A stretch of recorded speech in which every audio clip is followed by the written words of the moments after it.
Now, with my ability, can I choose to affect him after I cast the spell, or does it have to be prior to the spell cast?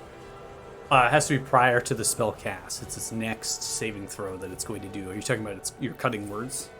Yeah, okay. Yeah, you'd have to do it before. We can, obviously, we're at first combat. I mean, if you're kind of picking it up and learning, we can always retcon it if you want to try to do that. Absolutely, if you're okay with it. Okay.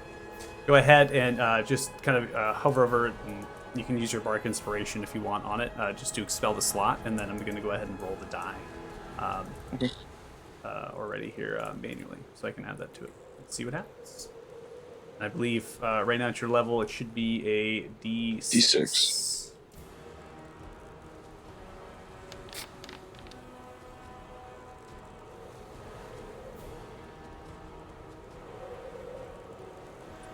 All right. Your DC of a 14, even with that roll, it is still successful. Dang, okay. In that case, he's just gonna go, fish people. Nice, fish people. Okay, and he's gonna try to just use as much of his movement he can to get back towards the quartermaster. Just be like, be prepared for a fight. Looks towards you. Rah! Rah! He's continuing to helm and holding it fast because it's in a sharp and severe turn. All right, we're going to end your turn there. Varys, you're up.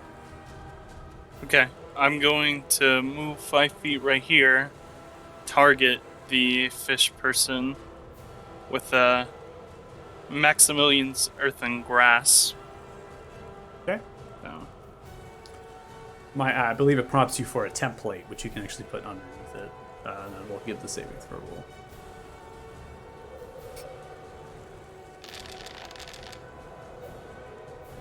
All right, so looks like it's going to be a fail with a 5 as you reach up, clutching directly.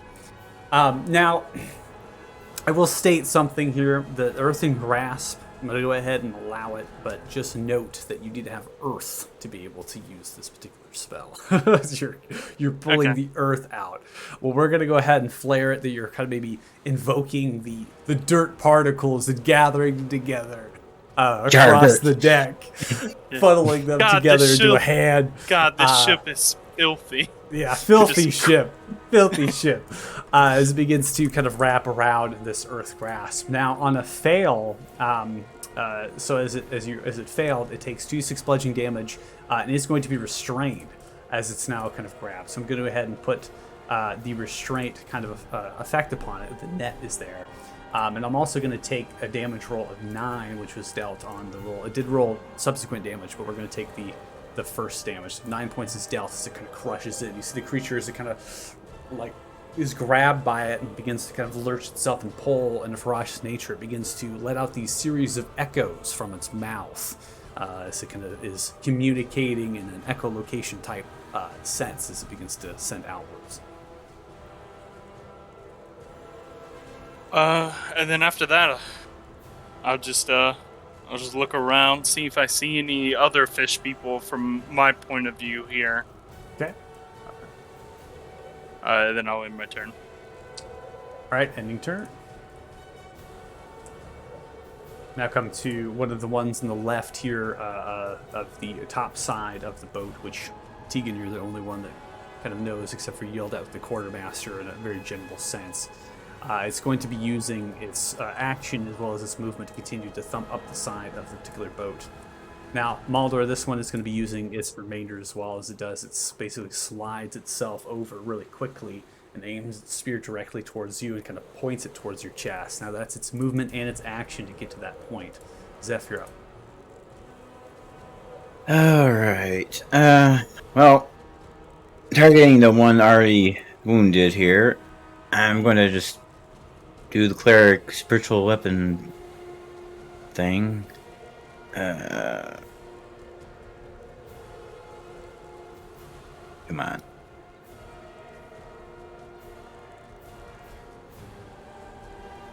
I didn't roll attack. That is so cool. There's a flying sword. Yeah, it's dope. Yeah.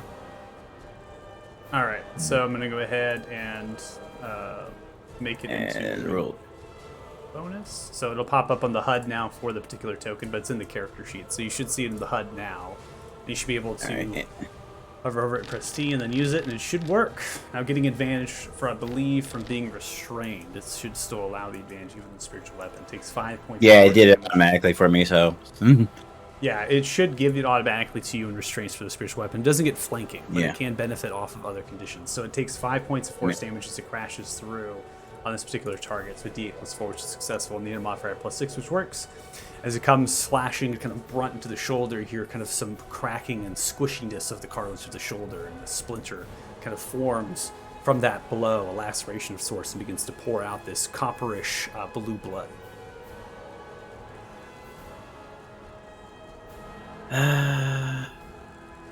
That was a bonus, so actually I can use my action to do also Toll Dead. That's correct. So Toll of the Dead is going to be a Oh, a no, cantrip. that doesn't do anything. The target is going to be successful with a 15 on its Yeah. wisdom saving throw. As it kind of sends out this vibration of energy aimed towards its head, you see that there's no movement or shimmering effect, noting that there's no potentially did not succeed. Oh well. Worth a try. All right, so ending turn. Kind of the top side, more thumping happening. Amaldur, you're up.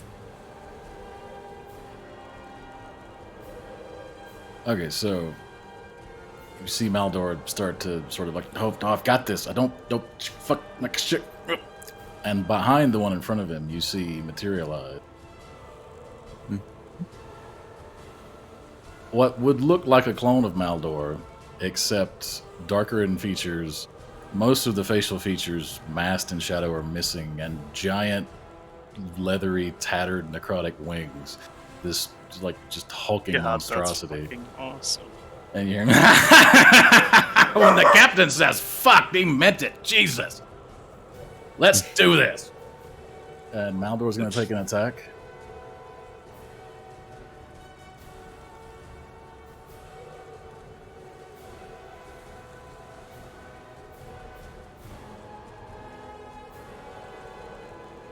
I'll prompt you for the inspiration, predict the value. Okay.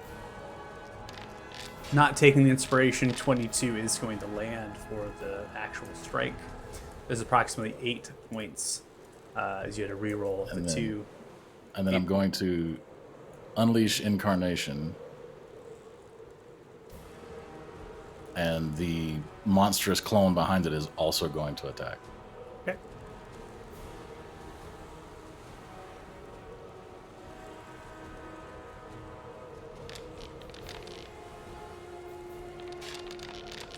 "15 coming from the back end is going to hit with 14 points. That is going to be dead. As you come across one strike across with the great sword, lacerating the center chest, revealing there's a bone structure underneath the cartilage. You come and pull the blade up. At the same time that happens, almost in a similar fashion, of the figure behind comes across with the weapon as well, and almost as they're working at the same point, but in a mirrored projection as they're coming across. So once in the chest and once in the back, and more of the spectral form at the back, and you see that the creature kind of is hit on either side. Blood begins to pool down from the back of the chest, slides onto its knees, and falls over dead. And that will end my turn. And I grunt, impressed, and say, neat trick. All right, we're going to come to the top of round 2 with Kane.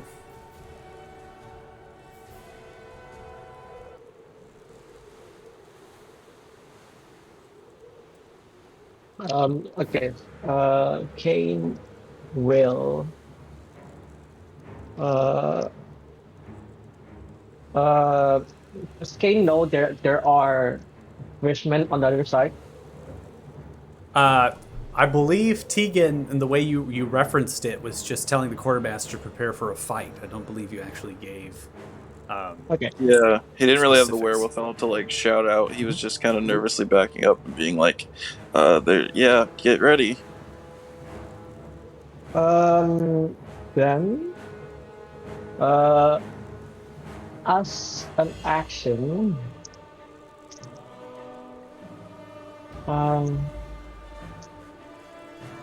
Huh. For now, I will move further away from the fishman. And then I will do action dodge.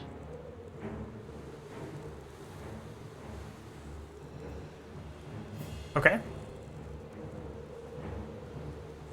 And then bonus action inspire.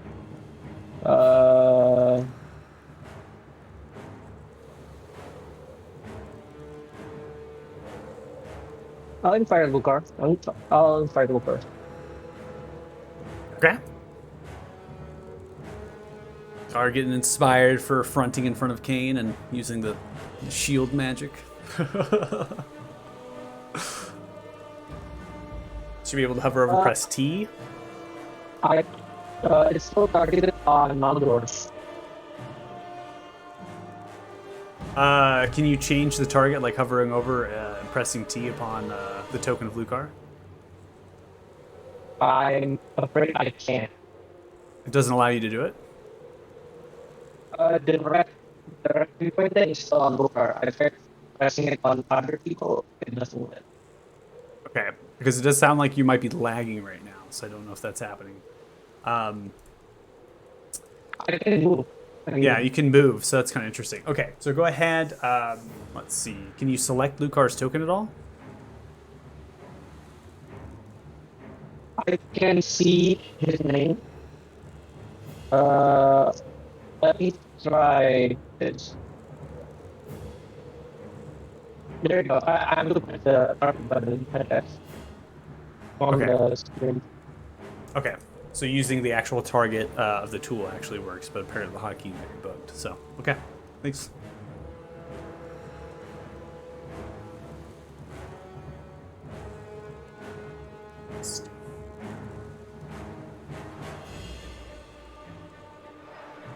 Yeah, definitely sounds like that.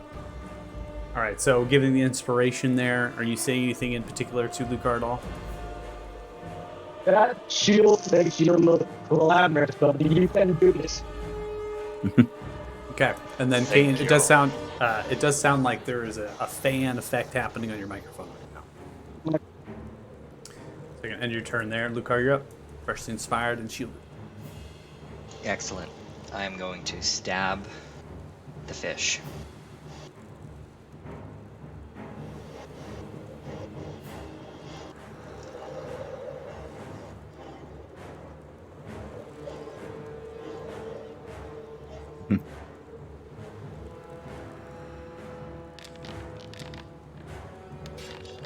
Jesus. 31. I think you hit it.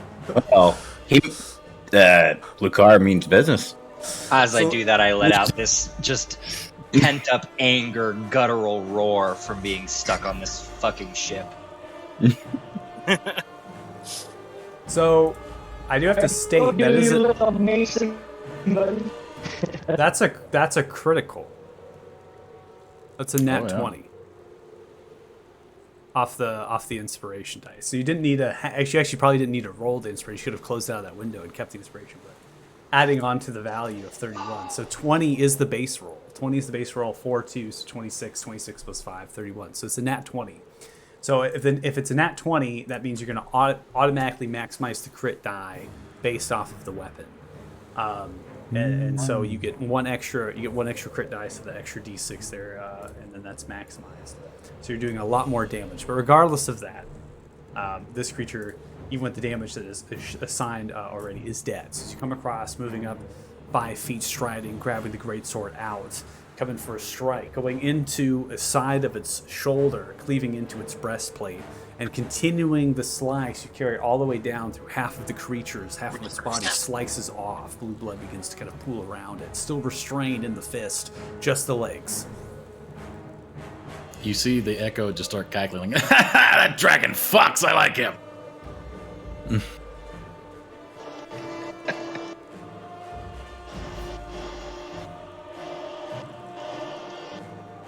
Excellent. Oh, yeah. I think that's all I'm going to do. Okay. Gonna end your turn there. revealing itself, thumping itself onto the deck on the bow, and lands. One of the crew members turns and looks towards it as it now turns and looks at the crew member, ending turn, as that was its entire action and movement. Another one slams down, this time more towards the top side near the stairs as it lands. That is going to be its action and movement. We now come to the quartermaster Rhubarb, who's holding the helm. Ah! As he grabs onto his weapon, pulling it outwards, he kind of holds it at the same time he's holding the helm, looking around for anything that would come at him to attack. To the end of the turn. Tegan, you're up. DM, do my unseen servant get a turn? Or Your unseen It's not servant. So first off, you're still having the fan vibration. It's a little bit difficult to understand. So the unseen servant, having on each of the turns as a bonus action, you can mentally command the servant to move to 15 feet, interact with an object. Simple tasks that the servant can do: fetching things, cleaning, mending, folding, lighting, serving food, pouring wine. And once you give the command, it's going to do it to its best of its ability. You used your bonus action on your previous turn to use the Bardic Inspiration. So, but the Unseen Servant is still, we can say it's on the field at this point, but what it's going to do is pretty limited. okay. I just want him to find the captain. I guess I need to use bonus action on that turn. Okay? Yeah, so you use your bonus action on your turn, and again, it's mindless. So when it comes up to the captain, it's just going to stand and look at it. And even then, it's going to be near invisible, so you can't see it either. It's unseen, so it won't be able to do much in that way of getting the captain's attention. It's just a spectral thing. It's invisible, and it's really there to pour you wine and make sure you're nice and comfy. And combat, the Unseen Servant is it can't really do anything because of the way it's invisible and mindless. So we'll come. Tegan, it's your turn. What are you doing?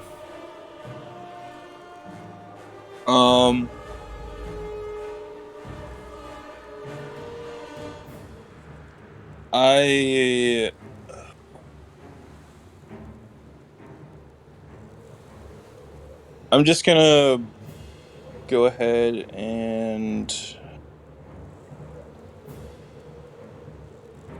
I'm gonna Bardic Inspiration Varus down here. My bonus action. Okay.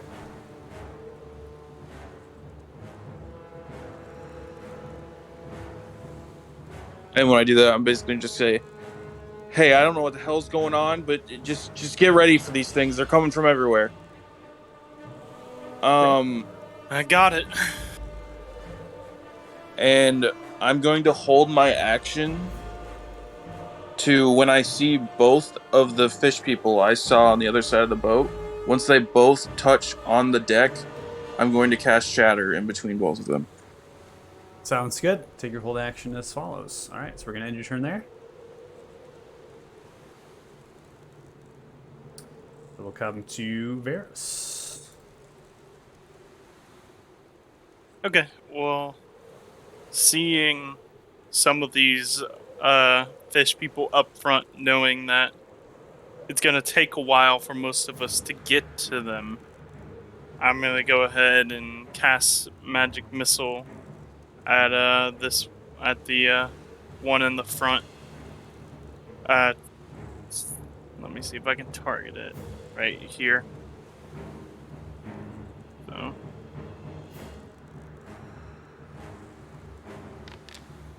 Alright, so first magic missile comes out, 4 points of damage as it begins to thud out, going directly and kind of puncturing different kind of holes within the shoulder. For each subsequent magic missile that you do cast, just when it comes up with a prompt, do not expel the spell slot.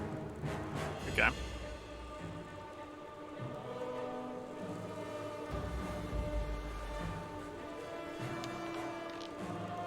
Nice! Next one comes through, 5 points. This time in the arm, penetrating through different ligaments. Okay, 2 points there. Finishing off, the magic missiles begin to sprout from your hand, and these bolts, as they're kind of moving to and from at different angles, striking in, puncturing holes. The creature is still alive, but bleeding blood from multiple different orifices of the body. And I'm gonna take my movement and shift over here so that I'm in the middle and I can have a better view on the ship as a whole. Okay. And your turn. And then I'll end my turn. Sounds good. Another one revealing itself coming to the top deck of the bow here. As it thunks through, it lands. Does not draw the bone spear. Instead, reaches for the anchor mechanism. Landing this one on the top side of the two that you had mentioned on the hold action. It's going to end its turn as it moves its action movement to get to the spot. And now we come to Zeph. Boy. Great. They're coming on all sides, literally. Which one's it? Probably one's the. I always forget the left side of the ship. What is that? Is it starboard or? I believe, if I remember correctly, I believe starboard is right and port is left, but I might have That's that correct. switched. I'll have to look it up. But yes. Well, Why first would of you- all, I'm going to move my spiritual servant. It's maximum 20 feet. And I don't actually. My character wouldn't actually know about the other one over the edge yet, right? You know. Nope. Okay. I will call down a moonbeam then. Get. Oh, if I can place it. There we go. Okay. Nothing quite happens yet. Obviously, it's going to prompt for a saving throw Yeah. damage, but at the start of its turn, it will roll. It will prompt you to re-roll damage each time. Yeah. And that's my turn. All right, we come to crew members here, one of which is going to turn on at the bow with its scimitar drawing, comes in for a swing of one of the crew members of the kind of hidden in its pocket of its cloak. It's going to land a nat 1. As it lands the nat 1, I'm going to go and roll.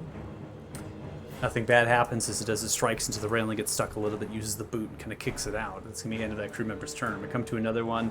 Seeing that this one's reaching for the anchor, it's going to slide, and it's going to attempt to body check it off of the side, going for an athletics check to be kind of shoving it off the side of the railing. That's so sad. I rolled another nat 1. But we're going to go ahead and just roll this off campaign. the creature. Holy We're just shit. so many nat 1s. And yeah, so the crew member, as it does, it kind of sidesteps, slips a little bit off of the kind of the deck, goes in for a body check, and gets kind of shoved into the railing and put back up, and is unable in its action to be able to do anything. We now come to this one, which is going to slam down upon using its movement action, triggering the hold. Tegan, go ahead and use your shatter. Adam, that's just terrible.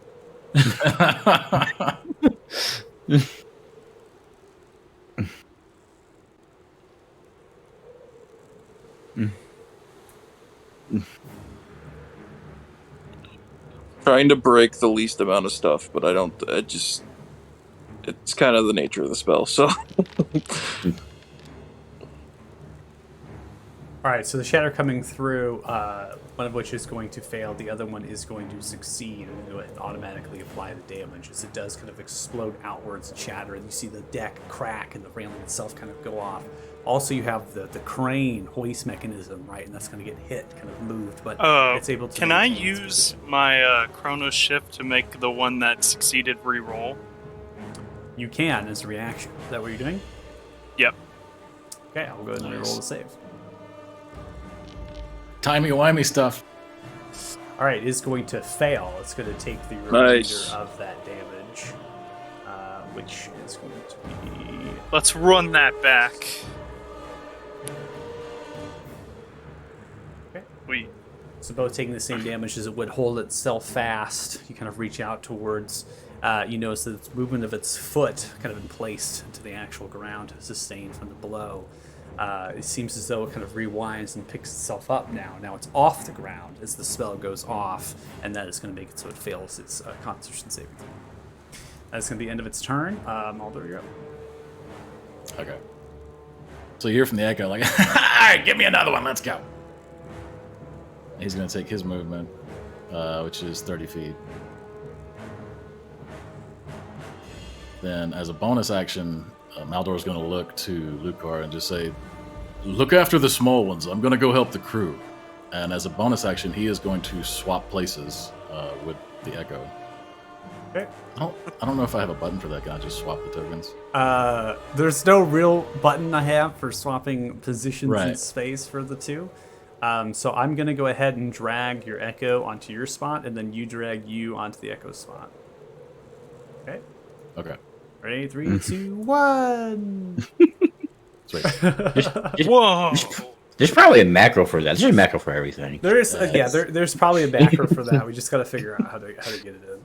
So Is I that have- at will with a bonus action, or is that proficiency bonus? That's at will as a bonus action. It costs 15 feet of your movement. Oh. So I have 15 feet left, and then I'm going to use my action to dash. Okay.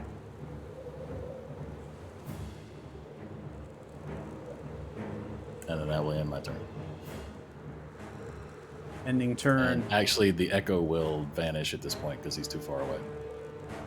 Okay. I'm going to delete. Another one slaps itself down onto the top deck. Its action and its movement to get to the spot. We're going to go ahead and end that. Now we come to the top of round 3. Kane, before we come to the top of round 3, you see many of the deck hands at this point, or at least some of the people above here, they begin to run below deck. They're getting out of the line of fire here. Some are staying to kind of maintain the rigging, but many of them are clearing out to get off of the deck here. Kane, you're up.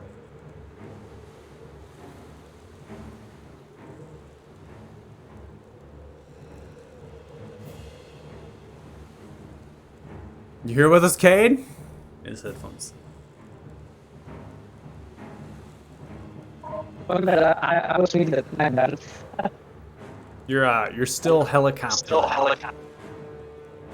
And I will walk up and hit the first person. Okay, so go ahead and hover over and press T if you can. It might not be working for you, so you might have to use the icon to your left, which is the bullseye.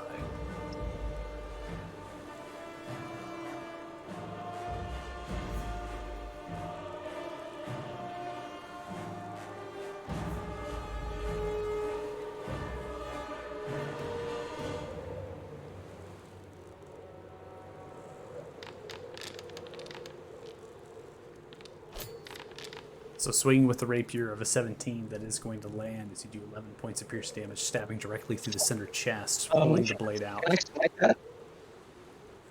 What was that? Can I smite it? You can if you want. I'm also echoing through your microphone.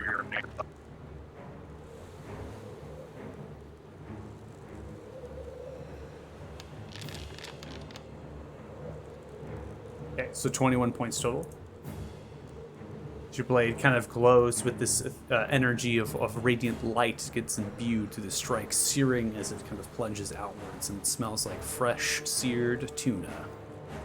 As you see the creature kind of fall down from the blow, grabbing at its chest in frantic pace, it is dead. Take that, you monster. I put this skill in the name of my god. I do not know the but it's I'm sorry. It's okay. I will prompt you at the end of your turn. So I am echoing through your microphone, and you're still helicoptering pretty severely. It's difficult to hear you. So just so you know, is there anything that you're going to be doing at the rest of your turn here?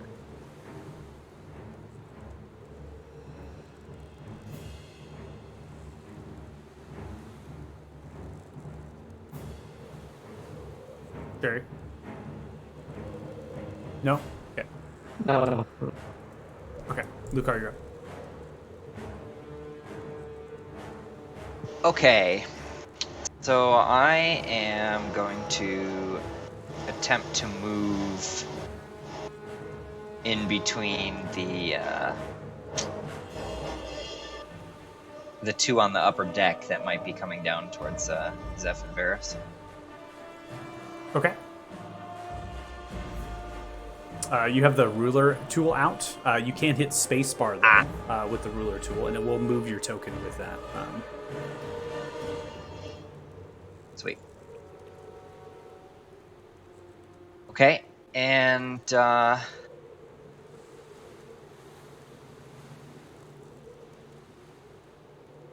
think I'm gonna take just a hold action and attack anything that gets close.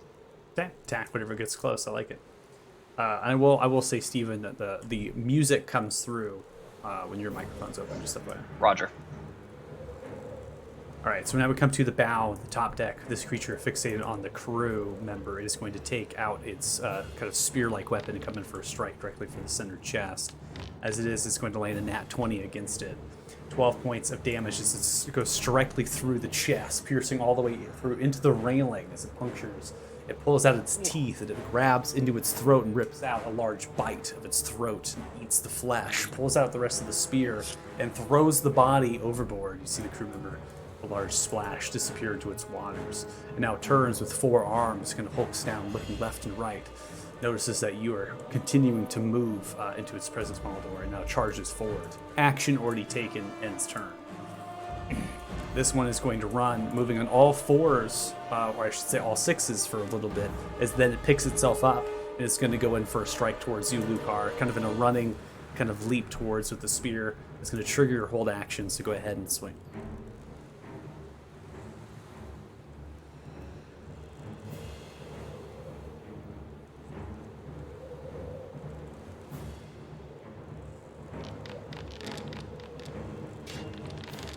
All right, so 21 is going to come across. 13 points of slashing damage as it runs up, coming and swinging. You drag the blade from the lower end, swing upwards, going directly between its legs, splitting it into a chunk of its leg and half of its other body. It's dead before it gets off a strike. Continues its kind of velocity and crashes with a large slidingness, the large streaking of blue copperish blood across the top deck. That's going to be the end of its turn. Quartermaster Rhubark lets out a yell. Yeah, get him! That's a good job! Yeah! It's going to end the turn. Tegan, you're up. We have the cheer squad.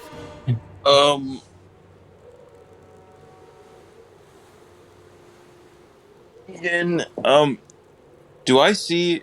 You had mentioned them going for the anchor. Are they still around that mechanism at this point, actively trying to go for it? Yep. There's 2 on the bow, one of which is going for it. The crew member tried to stop body checking. Maldor is making presence with another one preaching Maldor to impede that presence. Okay. I'm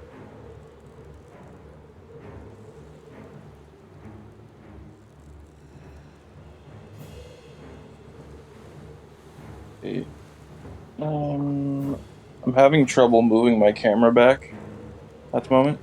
I don't know if there's anything. There's a. You doing right click drag? Sorry. Yeah, Does so you this can, sound better? you can hold down your right click of your mouse, and that allows you to move the map, or at least your camera. Thank you. Very much appreciated. Yep.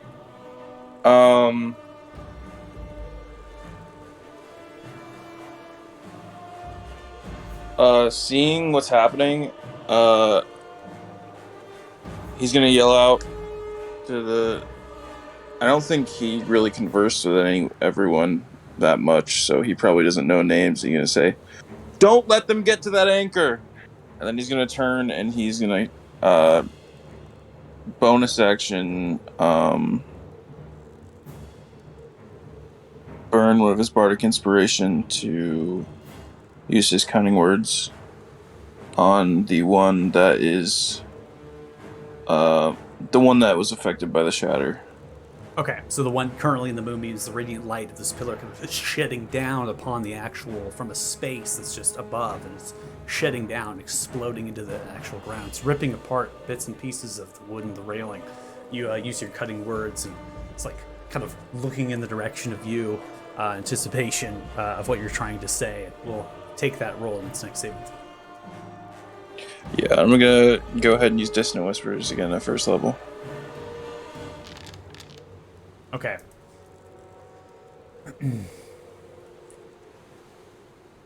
All right, so it is going to be a failure with a 4. It's going to take 9 points of psychic damage, and with that, it is dead. As you see that it failed in its saving throw, would have actually been a success, but that kind of cutting words as it was distracted by your voice, it looks, sending out a wave of energy, and the whispers see the actual ears begin to bleed, and its head begins to vibrate, and with a large noise, its head explodes.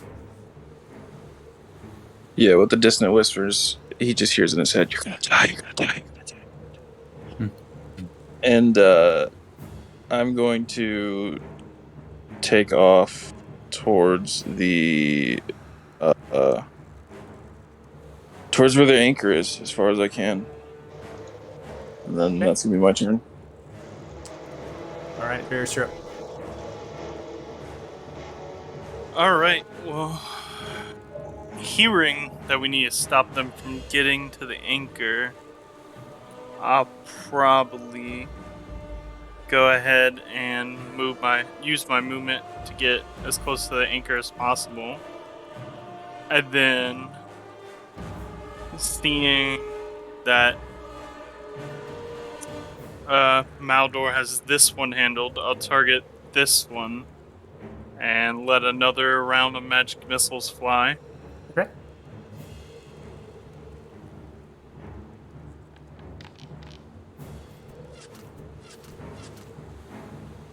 First one, 4 points of damage. Okay, as it rounds around the pillar of the mast, right? Goes around either side.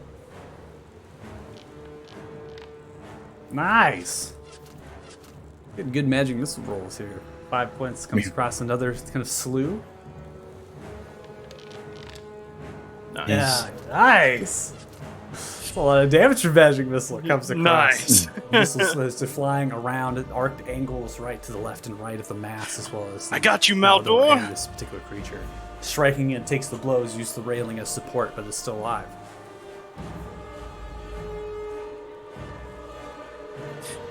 And then, yeah, I'll just end my turn there. All right, ending turn. This one looks towards the anchor, but getting blasted by the missiles has to pull itself back. It is going to reach out towards the crew member with a spear. Going in for a strike. 20 is going to land. Lands 5 points of piercing damage directly through one of its left quadricep legs. This is going to open up its mouth for a large bite aimed towards its neck. There's going to be a 9, which misses. Crew member nimbly dodging out of the way as it slams into the railing, ripping a chunk of wood up and throws it into the water along to its left. You want to specify that the anchor is actually on the ground between them. And it'd have to be a large kind of thing to be picked up by multiple people.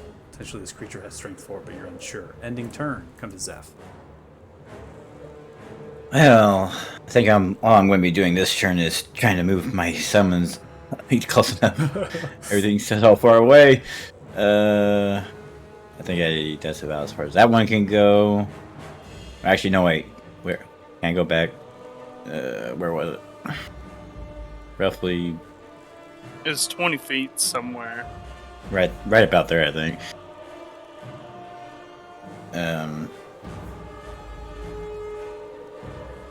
No, wait, it's an action to move the moonbeam, so I can move both. Yeah, it's an action to move the moonbeam. Yeah, exactly. You can move Okay, both. so moonbeam have just enough movement on the moonbeam day. Okay. Back over to this guy, and then moonbeam. I mean, a spiritual weapon. Okay.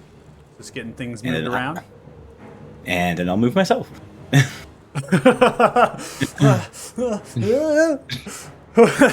funny to actually think, like, roleplay that in your head. He's like, it's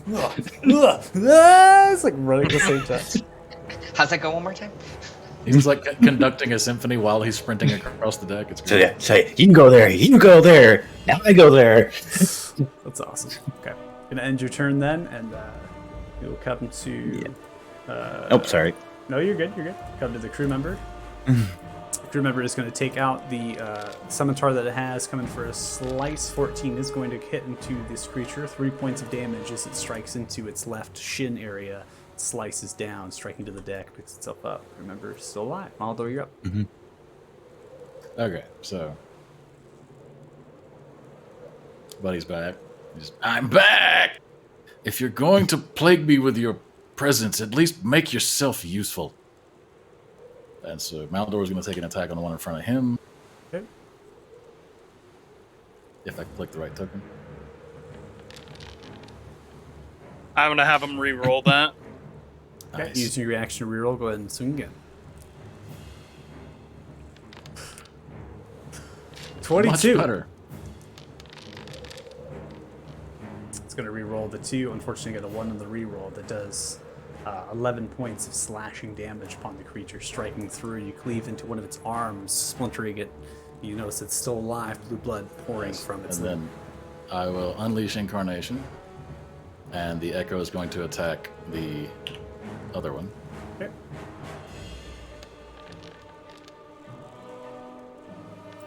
.12 is going to hit, come across 14. Simultaneous times as you strike this one in the arm, that one strikes that one through the chest of the side in the same kind of slash, 45 degree from right to left. You see it comes through upon that creature, splittering it into the breastplate, into the chest, clavicle area. That creature is going to be dead.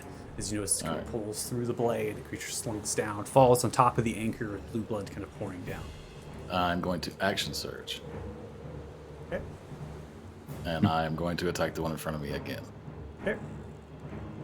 See as your brow firming, different veins begin to pop out, sweating a little bit. Almost an at 20. We're so close. Oh. 8 is going to be missed as you come in for a strike now.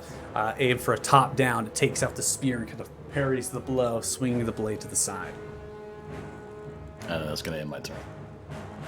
All right, ending turn.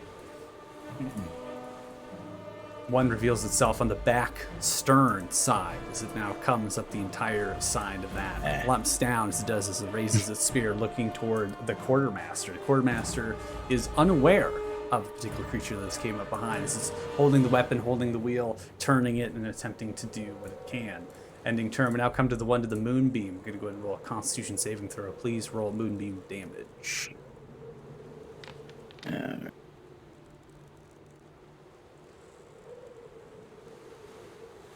You'll have to manually roll.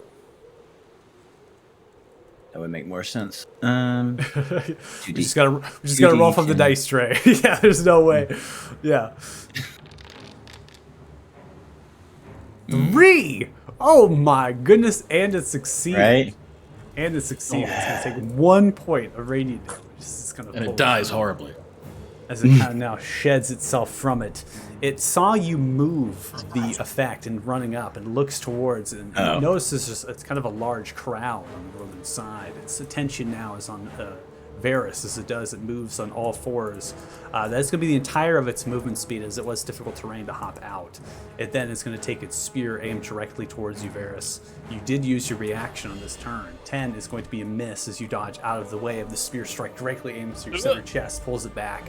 It is then going to raise up its mouth, gaping open, comes in for a shark-like bite directly onto your shoulder. That itself is going to be a 20, which does land. It does approximately 5 points of piercing damage as it bites onto your shoulder, ripping it and shredding it. You are prompted for a concentration check because the earthen grasp is still on half of the body of the shark-like creature on, on one side of the deck. It looks like it's going to prompt for the Bardic Inspiration, and I'm going to go ahead and use it here, hopefully giving you a benefit of the doubt. Looks like not successful. Your roll was a 4 plus 2 to a 6, and then the Bardic Inspiration only bumped it up to an 8 on the roll. So we tried to hold on to your spell, was unable. Kind of interesting that made me do the Bardic Inspiration for the con roll, but I don't know why the Foundry wanted to do it that way, but that's cool. Either way, I tried to give you that Bardic Inspiration to save, to maintain your Earthen Grasp. Unable to do so. And you took 5 points of damage. This is going to be the end of that creature's turn. As we end it, we come to another one on either side of the stern. Both of them climb together as they landed, moving in a slow, sulking pace. They are technically unstealthed by you lot, but since the quartermaster is currently facing away, and as well as distracted by getting the ship moved and yelling at other crew members, he's unaware of what is happening. That is going to be the end there. We now come to the top of round 4. Kane, it's your turn. First of all, is my mic better? Yep. Okay. Helicopter. Sound good. That was probably just OBS and voice mod fucking up, but I'm really, really sorry. No worries. Let's see. I will move.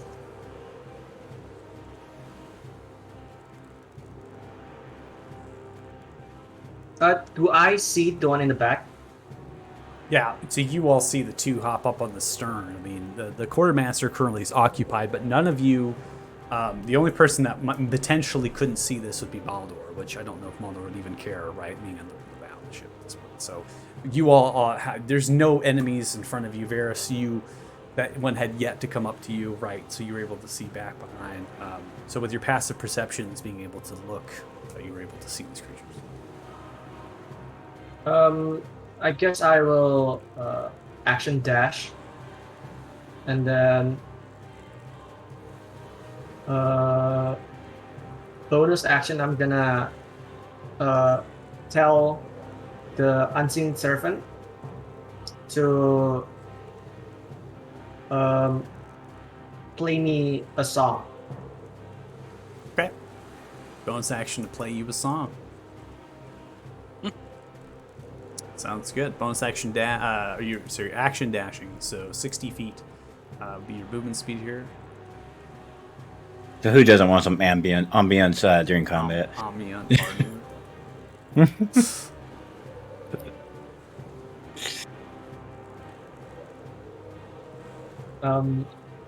And then I will not disturb Ubart, and I'll just let him be in and I end my turn. You're not saying anything to the core master. No, Okay. And your turn. I'm too busy singing along with the unseen servant. servant. Okay. Yeah. All right, Lucar, you're up. Okay, so I am going to do. Let's see. What's the distance? I assume getting around the deck. Can I just walk up there, or do I need to leap over this gap? So one next to the Vera? staircase is its descent, and above again you have feet there, so you'll actually have to grab and pull yourself over the railing if you do that. That will be difficult terrain for that remainder. So moving that 5 feet is going to cost you 10 instead. Got it. So If you're attempting to get to this creature over here, yeah, the fastest pathway, I'm going to use my pencil tool, is to go like that. Because you can hop, and you might even be able to do, erase that, you might even be able to go here and then hop that way. And that's not going to cost you any more movement speed to slide over the railing. okay. Okay, let me do that. Do I need to do a check for that or anything? No. There's no Okay. check. No. Cool, then I'm going to go here and stab a motherfucker. Okay. Stab.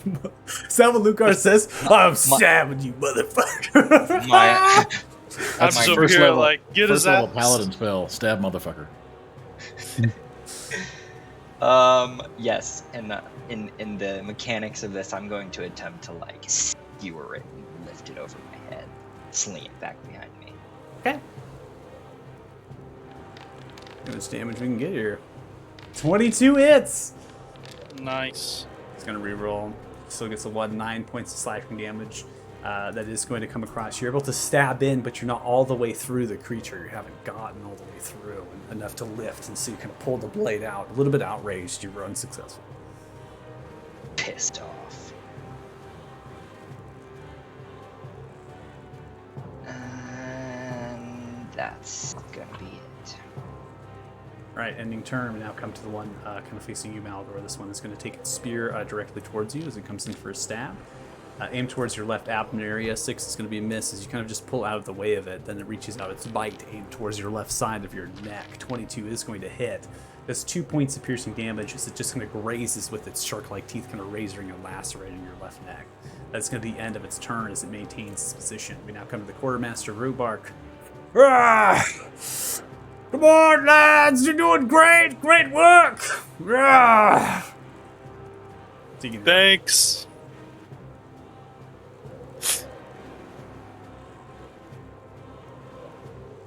I love love this guy.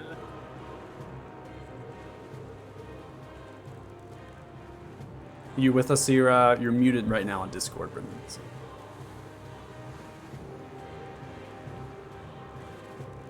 Maybe they're not here. All right. No, I'm here. I apologize. Okay. Just fixing some stuff. Tegan is going to. He's gonna take his movement to get about as far as he can here. He's gonna say to the quartermaster, "Keep the boat steady. Don't worry about these creatures."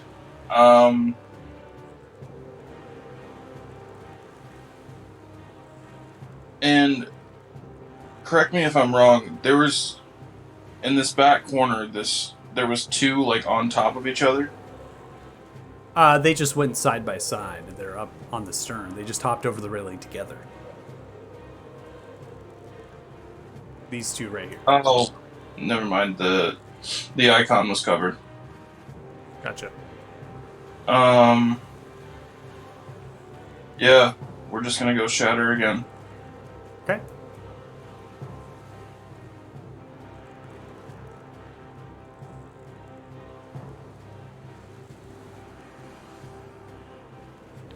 Try to get the least amount of damage to the ship. Shattering off the boat. Horrible damage roll. Horrible damage roll. One succeeds, another fails. Assigned damage dealt. As they take the blow, they're going to get blown by a little bit of the actual stuff. Wooden fragments get to splinter out from the shatter as this large boom kind of echoes out. They're relatively unfazed. Understandably so.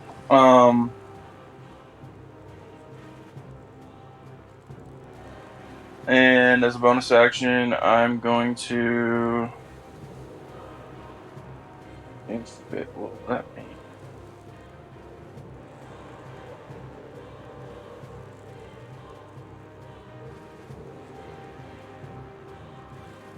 It's not letting me unselect the creatures from the spell template.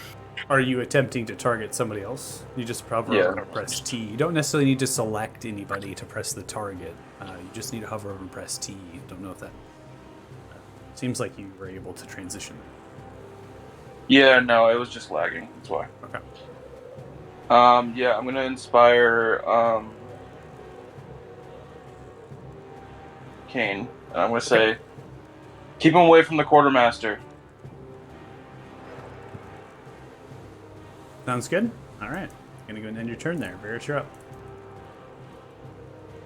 Okay, I'm going to look at the one in front of me. Seeing that he's wounded, I am going to toll the dead. Okay. So, here we go. Nice. Nice. It's going to be a failure. 12 points of damage. You see it kind of looks towards you as its head begins to shimmer. Multiple points bleeding from its ears as well as its kind of nose sockets in its mouth. You see kind of neck kind of snap a little bit and falls down dead. I've been scanning the area. I only see one near Maldor, then two in the back. Mm-hmm. But Right. I'm going to assume that Maldor can handle that one.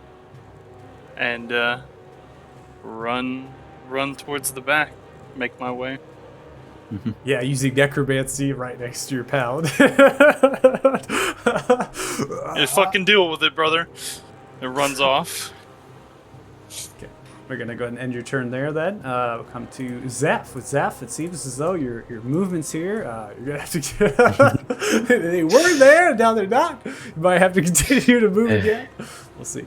Honestly, I'm kind of taking a page from Varus and basically, well, to the other side of the ship now, because I'm pretty sure Maldor has that one person. So, okay, summons this way.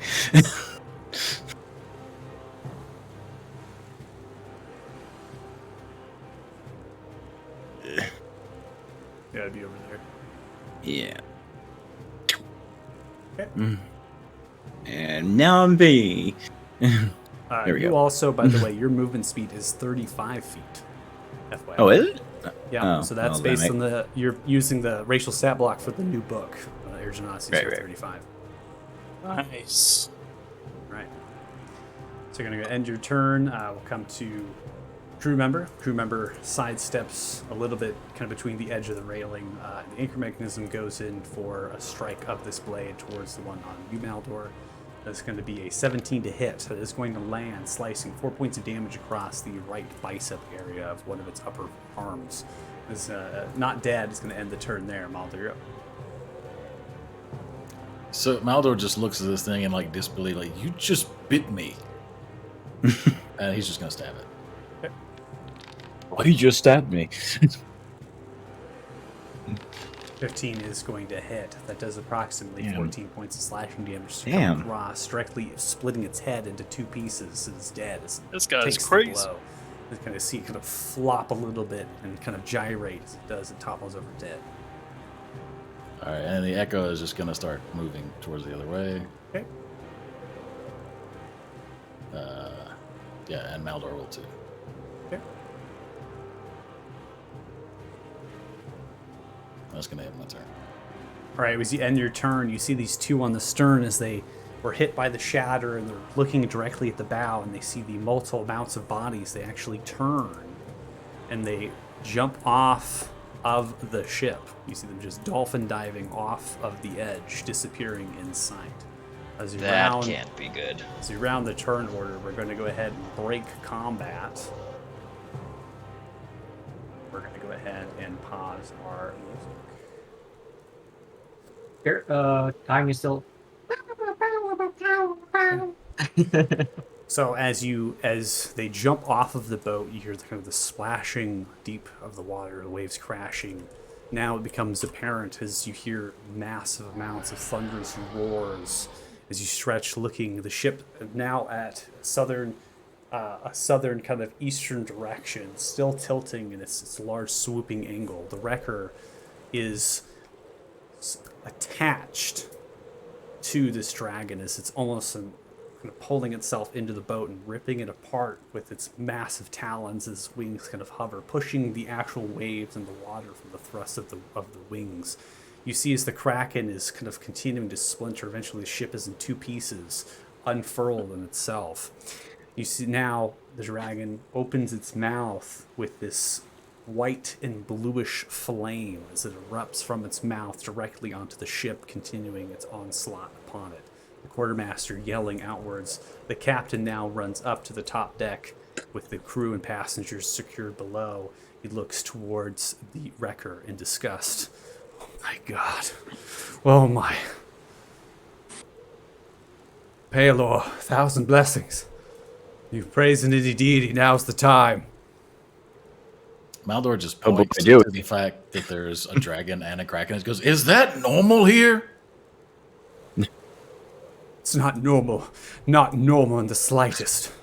A large splash emerges from the bow of the ship as this thunderous creature strikes down. This one looking almost identical to the ones that you faced before, but it is 16 feet in height with a tail that dangles down half of its length of its body. As it does, it thunders. A large metallic harpoon made out of bone and metal is in one of its 4 arms and clutched into the other with its fist. It wears armor of bones, humanoid bones, skulls, and mixture of femurs and tibias and other sorts of different things have been lashed together with ropes made of seaweed and other sort of protozoa type creatures. It seems as though as it stretches itself landing, it was able to dolphin dive all the way up 65, 70 feet to land at this point, with the hulking mass of itself kind of moving in different vein-like structure of its cartilageous flesh.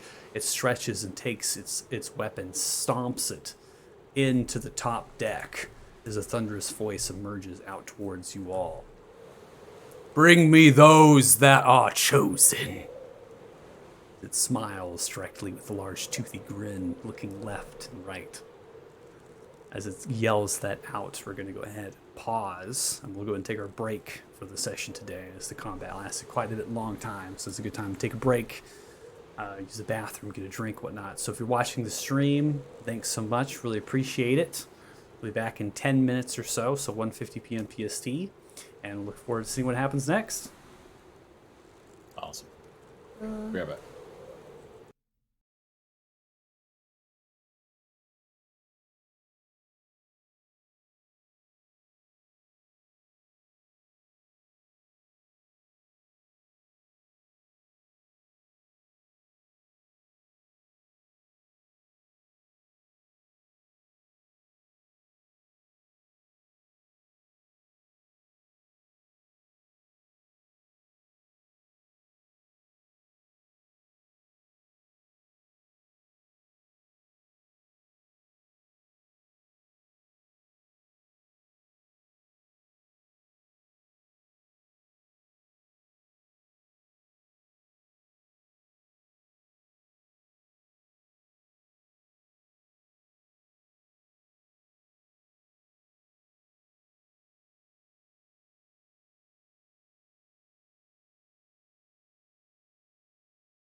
All right, so welcome back. If you're watching the stream, appreciate it. Thanks so much.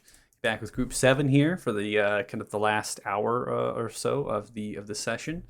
Kind of doing a slight recap. These creatures they had boarded upon the striker, and the party themselves made quick work of them, I might add. Definitely some showcasing the skills and capabilities of themselves and working together. Now, the ship itself, the striker, is still mid-turn. Again, this is a long process to turn the ship from a southward direction to an eastward direction. And the crew themselves are continuing on the rigging. Captain Leon has just made a presence running upstairs after speaking with the passengers and crew to secure, right, and kind of negotiate and making sure everyone's safe, right, kind of splitting the tasks up, quartermaster above, captain below. Now, the captain has returned, and upon doing so, this large, hulking figure has entered into the scene. It has 16 feet tall or so. It has dolphin dived up onto the top deck. Again, to the water of the top deck is 60, 65. I mean, it is a massive distance as this creature was able to lunge itself out of the water. As it landed down upon and outstretched itself, it muttered a phrase, essentially looking for those that are chosen. As its toothy grin is looking left and right, looking upon. You're unsure if it's hostile, has not attacked. Its weapon is still stomped into the ground upright. Its out back is now outstretched. 4 arms, 2 of which have folded. We go ahead and unpause. Go ahead and start. I would probably see if I could use my telepathic powers to talk to the captain in his head and be like, "Chosen ones? Do you know what he's referring to?"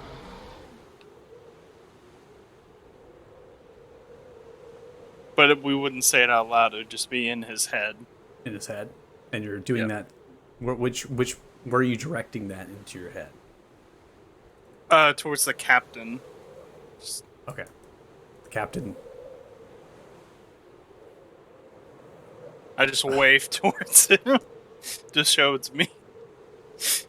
Kind of gives an eyebrow as he does. He begins to have the hand upon the rapier at the side. Begins to walk towards the creature, kind of staring, and begins to kind of hold the hand back. Points to the crew member to get below into the kind of the center of the actual bottom deck, and takes another step forward. I don't know what you're referring to. Listen, whatever quarrel you have, this is a ship full of innocent passengers and people. Simply a humble galleon, trading galleon, crew, people, cargo. Destination is Lathan. We mean no trouble. Looks around to you all, seeing all the bodies of the creatures. Again, the captain was not on top deck for pretty much this entire fight. Looking at all dismembered and disbarred, and now seeing that they're resembling a lot like this creature. And he looks towards the rest of you. Right. Yes, whispering it. No harm. Egan's gonna step forward and he's gonna say, "Listen, I don't know who you are, don't know what you want.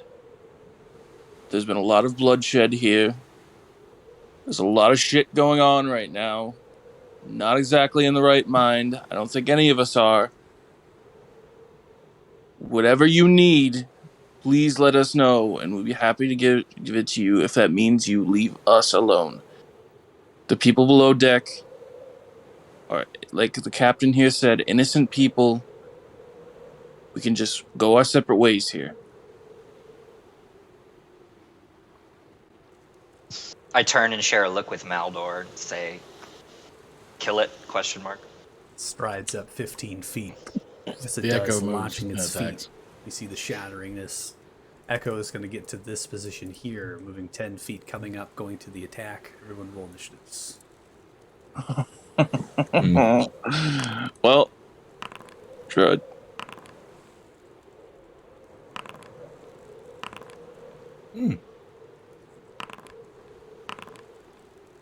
I rolled on the Echo accidentally. I keep messing up initiative. It's okay. Passage. Yours is +2. I'm about to get absolutely mollywopped. He could have just not been able to hear you very clearly. He might just, he's like Yeah, leaning he's in. like, hey man, what's going on? He's got salt water in his ears. He just wants a taste.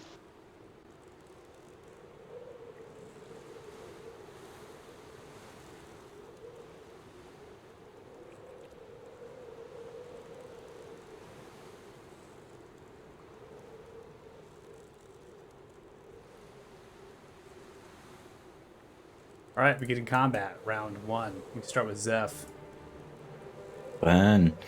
Well, real quick, I'm going to re-summon my moon because I thought combat was Overside's deleted, but it should actually still be there. Okay.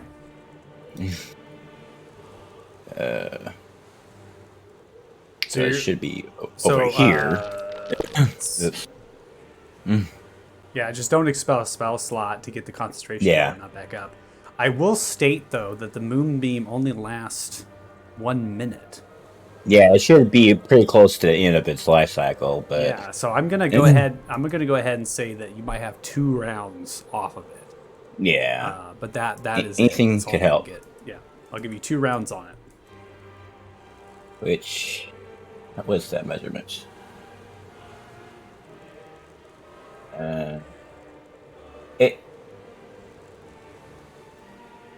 Yeah, it's any creature too.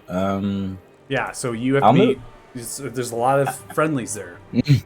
Yeah, I'll park it right there, not targeting anyone. That's threading the needle, man. Yeah. That's So nice. don't go in the moonbeam. Now time for a special weapon. Now me.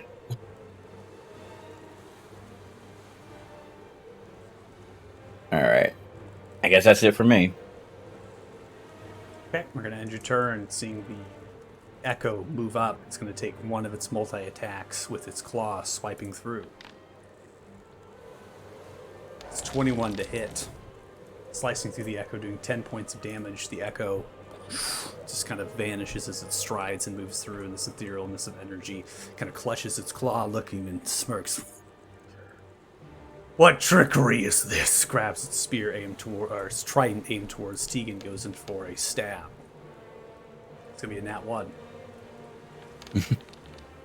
Nothing bad happens as it strikes kind of against the actual floor and rips apart planks of the top deck as it moves through and kind of picks itself back up. Is then going to rise. It's going to see the movement of this radiance and it's kind of sidesteps, going 10 feet to the left, just a little bit to get outside of the zone. And it reaches out its large mouth for a bite on Tegan.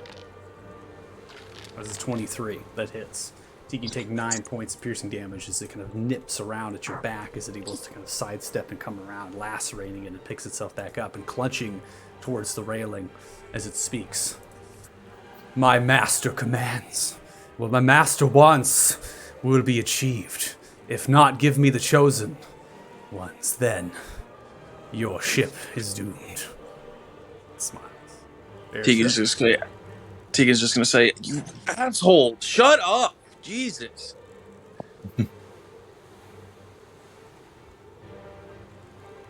Varys, you're up. All right. All right. Let's do this shit, right? I'm going to cast Magic Missile at level 2, so for an additional missile Okay. at this asshole who is big.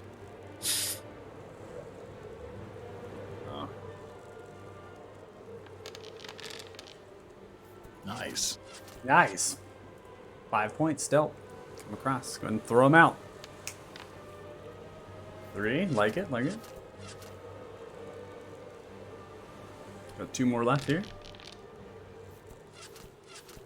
4. Nice. All right, cool. So as you send out the multiple different missiles striking in, piercing through some of the bones and splintering them into fragments of the actual kind of hide-like armor as it comes into the shoulders and the chest, kind of lacerating, puncturing into the thick cartilage. You notice that the missiles themselves aren't going through like the other ones. It's this flesh and the actual hulking mass of this figure is thick and sturdy and strong. I don't know how much that did, but Hopefully it helps. And then I'm gonna come right here and try to duck behind the railing a bit, and then in my turn. All right, Maldo, you're up. All right, so I'm going to move. I think. Hold on. There we go. Sorry.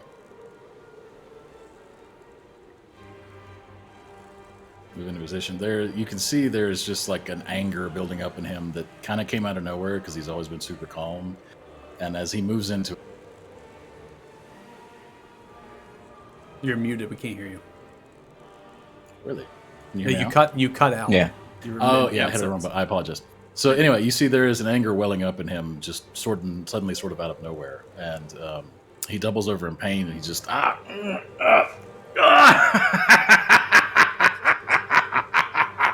and you see the wings that you saw before in his echo sprout out of himself, and his own form shifts into what you saw previously as an echo.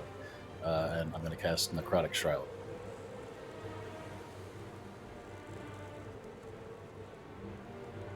Okay, so the template, really, we can put it down anywhere at that point. It's going to give you kind of a circularness from your presence. Again, this is more of an aura as it kind of extends out. You want to, as far as the aura goes, and we got a kind of description of your wings and whatnot, but is there anything else upon transformation you want to note? Yeah, just the features in his face kind of fade away, and there's just sort of dark, swirling, smoky energy just kind of emanating from him, as just this dread aura of fear spreads out from his location.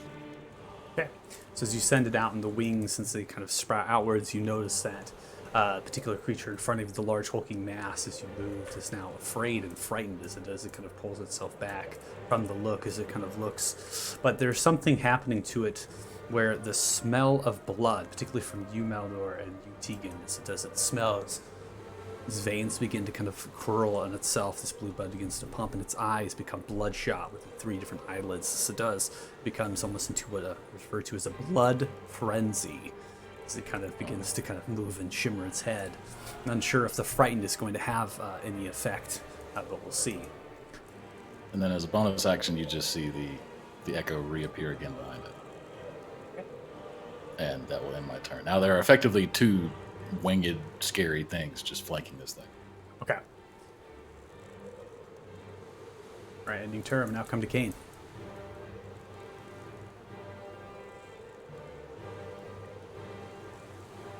Let's see. I will. Right, let's start it. Give me a second.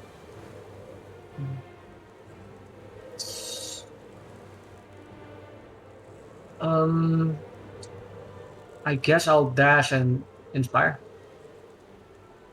Okay, taking the action to dash and then using the bonus action to inspire.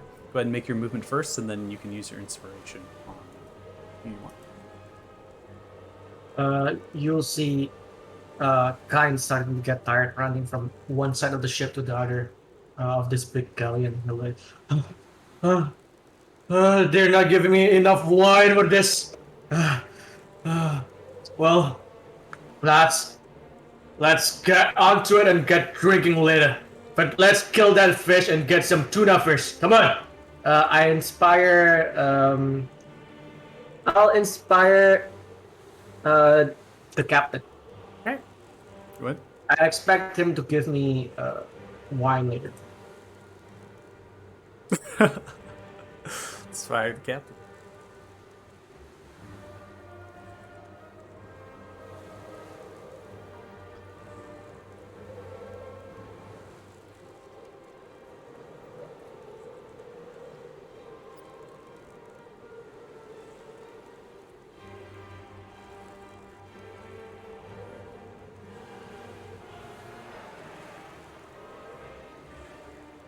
Susie, you can borrow Don't forget to inspiration. give me wine, Captain.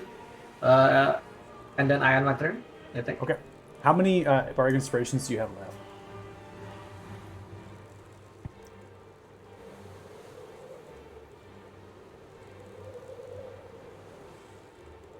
It says 2. Okay, because you have your bardic inspirations are 3 out of 3 based on what you have right now. And if I recall, you used this should 4. be your 3rd. Ah, So I'm not sure if they're not being tacked off or whatnot. So I was just going to reference that. You're out of Bardic Inspiration. If I'm keeping track correctly, will be your third. So as you use your Bardic Inspiration on Captain Kuyan, a little bit energized, looks towards you, gives a thumbs up. You got it all the wide you want. Okay, that's going to end your turn. As we went through movement, action, bonus action, we come to the Captain Kuyan. The captain is going to slide, moving towards this big creature, grabbing out the rapier as it is going to come in for a strike. Using its Bardic Inspiration, as it is, it's going to land with a 19 that deals 6 points of piercing damage as it stabs into one of its legs. But you can notice that the Captain Leon has something different here, which is going to be a sneak attack. And the sneak attack is going to land as well. I'm going to roll damage for the sneak attack that comes out as it grabs into one of its knees, kind of into the socket with the rapier designed below. Ooh. It's going to deal additional 10 more points of damage onto the creature as it smiles. Hell yeah, Says, "Get off my ship!" as it yells out. Tegan, you're up. Captain's a monster.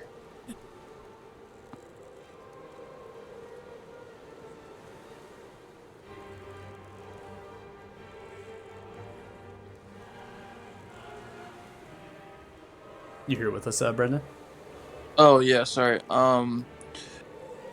Tegan's gonna draw his rapier, and as he lifts it in the air, he's gonna draw basically a square and kind of cast it over to towards the fish man, and he's gonna attempt to cast Fairy Fire.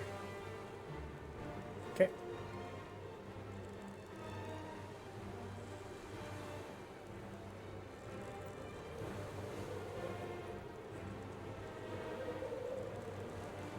Obviously, only targeting the fish guy. I didn't know if I could how to exactly unselect everyone else, but It's any creature in the area. When the Yeah, you spell should be is able cast. to. You should be able to drag the template so we're not in it. Yeah, so I thought it Put was him at any the creature corner of of the your choice. cube. the fairy fire does not designate between friend or foe. It is any creature. in the Oh. area. Okay, I apologize. Yeah, then I definitely want to move the template so it's only encompassing him. Gotcha. So I'm going to have it in that square, encompassing that. I'm going to go ahead and remove conditions based off of that. We get to see a really interesting condition pop out. It's fun. All right. Okay. All right, so you're concentrating on the fairy fire, and as you do kind of cast it out, this outline begins to entrace around the potential hulking creature, but it shimmers out of it as it kind of braces itself in dexterity, pulling, kind of moving its feet and appendages as the fire begins to dance around and sprout. It has no effect. And I don't really have anything else as bonus action, so gonna be it for me. Okay, Lucar, you're up. Okay. So I am going to Hunter's Mark. Drop my Shield of Faith. Okay. Cool. And then I'm going to move around this moonbeam here, right in between Tegan and the captain.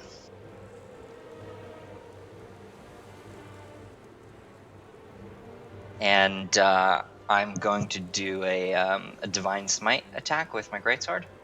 Okay. So I will also state you don't act. You can declare that after you hit with Divine Smite. Oh. Okay. So you can declare it before or after. It's your choice. Cool. And so, like, mechanically, then, do I just attack with a greatsword and then use the feat? Yeah, you can attack with a great sword. You land, then you can roll out the divine smite damage. You know, the Okay. actual feature, right? So roll that damage. If you're using a spell smite, you do have to declare that beforehand before you hit, right? So a series smite or thunder smite. But with the divine smite, Okay. you can actually declare it after the hit. 17 is going to land as you do 14 points of slashing damage and 2 points of Hunter's Mark, 16 total. With the blade, as you come across, slicing into one of its right quadriceps and upper kind of 60-degree angle coming down. And go ahead and roll your Divine Smite. As you do, the blade begins to become channeled with the radiant energy kind of invoking around the blade. So you can probably click, I believe, your feature Divine Smite, and it should automatically Yeah. the damage there. 11. Wow.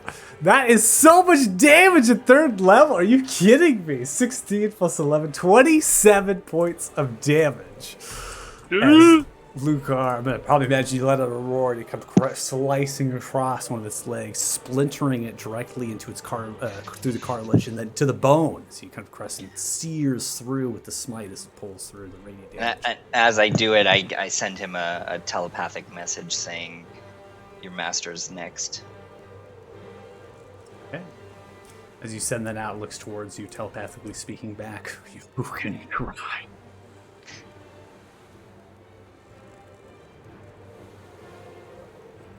Anything else in your turn? Nope. I believe that's it. All right, come to Quartermaster Rubark, continuing at the helm. Good job, yes! All of you lot, get that creature off my ship! All right, round 2 comes up.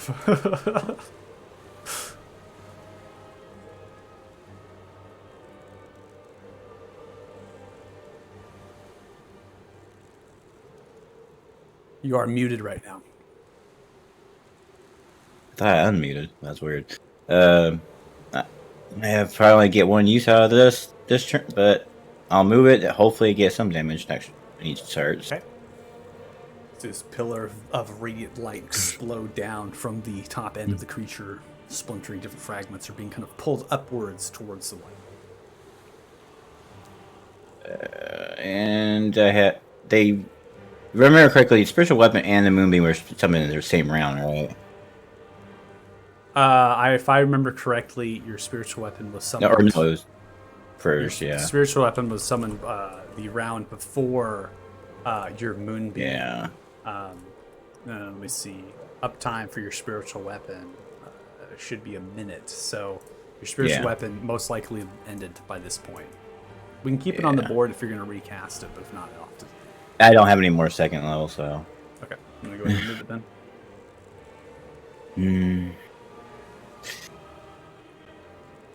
Well, that changes that a bit. Let's see. Well, I'll just do a Toll of the Dead on it. Why not? Okay. Is it an action to move the moonbeam, or is it a bonus action? All right. Yeah, action. Okay. So your action is taken up by moving the moonbeam, so you're unable to do toll of it. Well, moving will be more useful, assuming it works.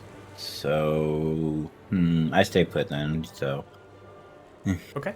We come to the creature. The creature is going to make a Constitution saving throw. Please roll moonbeam damage.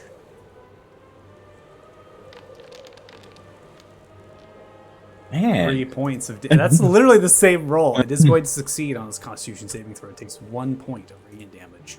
As you see the pillar of light kind of pulling across in its flash, you see the blood nostrils kind of invoking as it begins to shake and shimmer and thrash about. Its first strike coming towards Maldor is going to be its bite. This is going to be at disadvantage from the frightened effect towards you. 14 is going to miss as it comes across with the bite.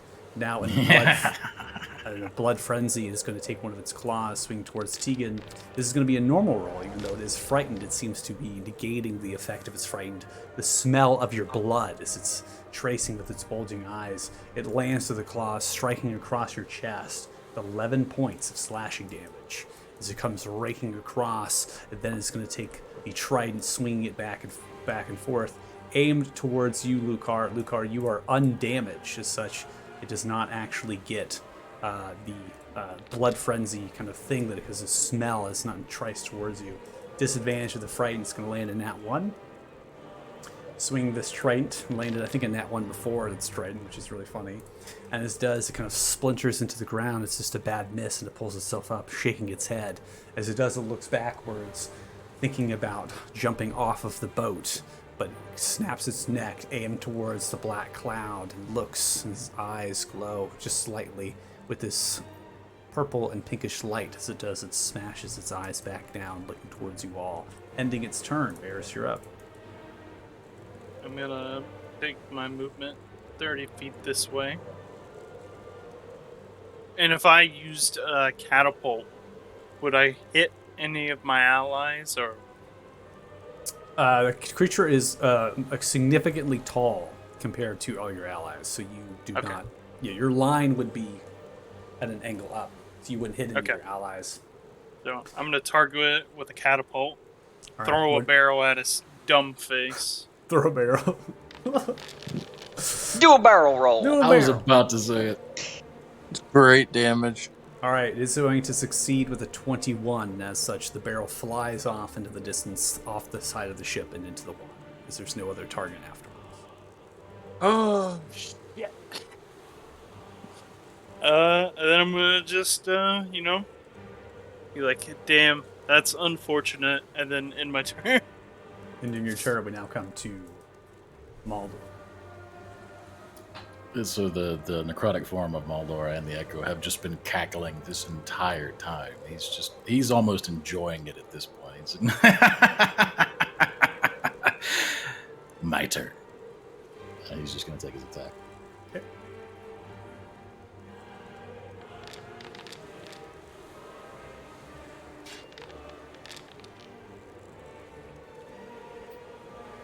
All right, so 12 is going to be a miss against this creature as you come across, slicing, aimed towards its left kind of hip region for an up strike.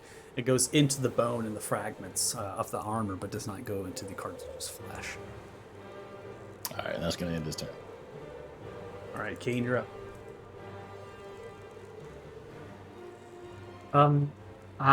Kane, seeing that the group can handle the big monster,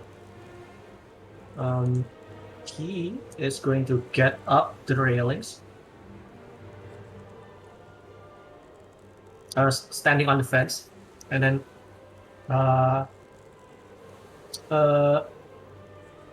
does Kane see if there are any crews on the ship that is injured or something? Well, the crew member that was injured has gone below deck. The deck itself has been cleared. The rest of the crew members that are on this deck are on the rigging themselves, holding fast. They have yet to be attacked. So no, there's no crew members that have been injured, nor the captain, nor the quartermaster. So, Except Tegan over here, who might be bleeding out. Except T. Are we still on the way towards the Kraken? Is the Kraken still along our way? So to gain all of these observations, I will have to ask for you to take your action of perception if you're going to gain more observations after looking at crew members. You do know Tegan is severely injured. They were just raked across the chest with this creature's claws. You'll be fine.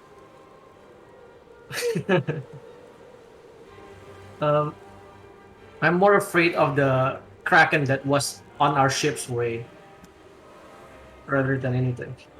Okay. Well, if you're more worried about that, then I will ask you to roll a perception check as you are attempting to perceive as your action at this point.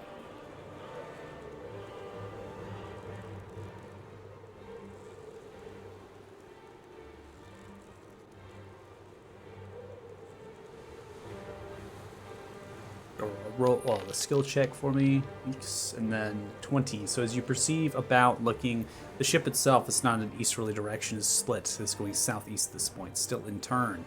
From the last period of getting a description of what happened to the wrecker, it has been 12 seconds in total of time. So as you look directly to the southeast, remember we're in round 2 of combat, so we haven't gone that far from when the description was given. So as you look in the southern direction aimed towards the wrecker, you can see the dragon still on top of it. The fire is still being breathed. It's a continuation of the fire, has yet to cease of its breath.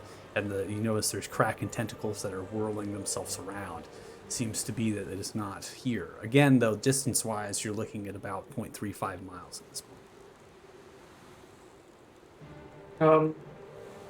Bonus action, I'm gonna tell the unseen servant to start making his way towards the wheel, just in case we do need someone to handle the wheel. And then I end my turn. Okay. Come to the Holding captain. onto the railing. Okay. Come to the captain, Keelut Yan. Captain is going to rise up, the rapier coming in for a stabby stab. Finish him. Is going to be a 19, which is going to land. I'm gonna go ahead and roll the sneak attack damage as well. That is approximately 16 points of damage as he kind of stabs directly upwards, slicing into the kind of stomach region of the creature as best as possible, puncturing it out. Large amounts of blood kind of plunges out. He's then going to sneak the offhand into the bandolier, pulling out a dagger, and goes in for a stab with its bonus action aimed towards one of the legs. 24 is going to land as it stabs in. It deals 4 points of piercing damage, cleaving the dagger through. It opens up a large arterial flow, massive amounts of blood being pulled to the ground. This creature is dead. As it begins to topple down from the blood loss, it falls back into the railing, slouching down. Its last words spoken. It has been decided then. Falls down dead. That's the end. No, it hasn't. It hasn't been decided. Hasn't been The decided? only thing decided is that Hasn't he's been dead. decided? He's dead. All right, end of combat as the combat ends. After 12 seconds, I'm going to go ahead and pause the music. Captain Culion sheathing the rapier, putting the dagger back in the bandolier. This cowering fear of coming across the face after the realization, now seeing for himself what has happened, moving towards this side of the boat of the wrecker as he's stretched out looking. Quartermaster yelling outwards, "Captain, what do we do? Captain!" You can see the captain slowly turns around to you all. Abandoned ship.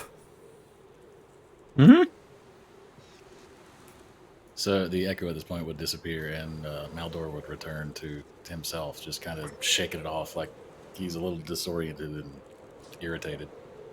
I'll tell the unseen servant to grab some 2 bottles of wine from the captain's cellar. They abandoned ship, but why? We're not heading There is- towards the Kraken. There is no way that the ship will outrun that. And there is no way that you all will survive if it makes its way here. And you think swimming is going to be faster? No. You'll take the tenders. With you lot, you're all capable. You should be able to make your way into the Frosthorn Bay. What about the other people? Is it actually coming this? Is it actually coming toward us directly? That is what I'm going to do. We're going to get the crew. We'll get the passengers up. You all will save them. Get them to safety. Sail them into the icebergs and floes for cover. We will use the ship as bait. Poling away, we'll head south. We'll draw whatever that is. And we'll save you lot. There's no other way as far as I'm concerned. The ship will never last. It can easily spot us from afar and it moves So What about no, you, to Captain? Valiant sacrifice. I think Um, while you all stay are here? having this conversation, by the way, I'm gonna put a hand on Tegan and maybe prevent him from bleeding out on deck. question, Captain.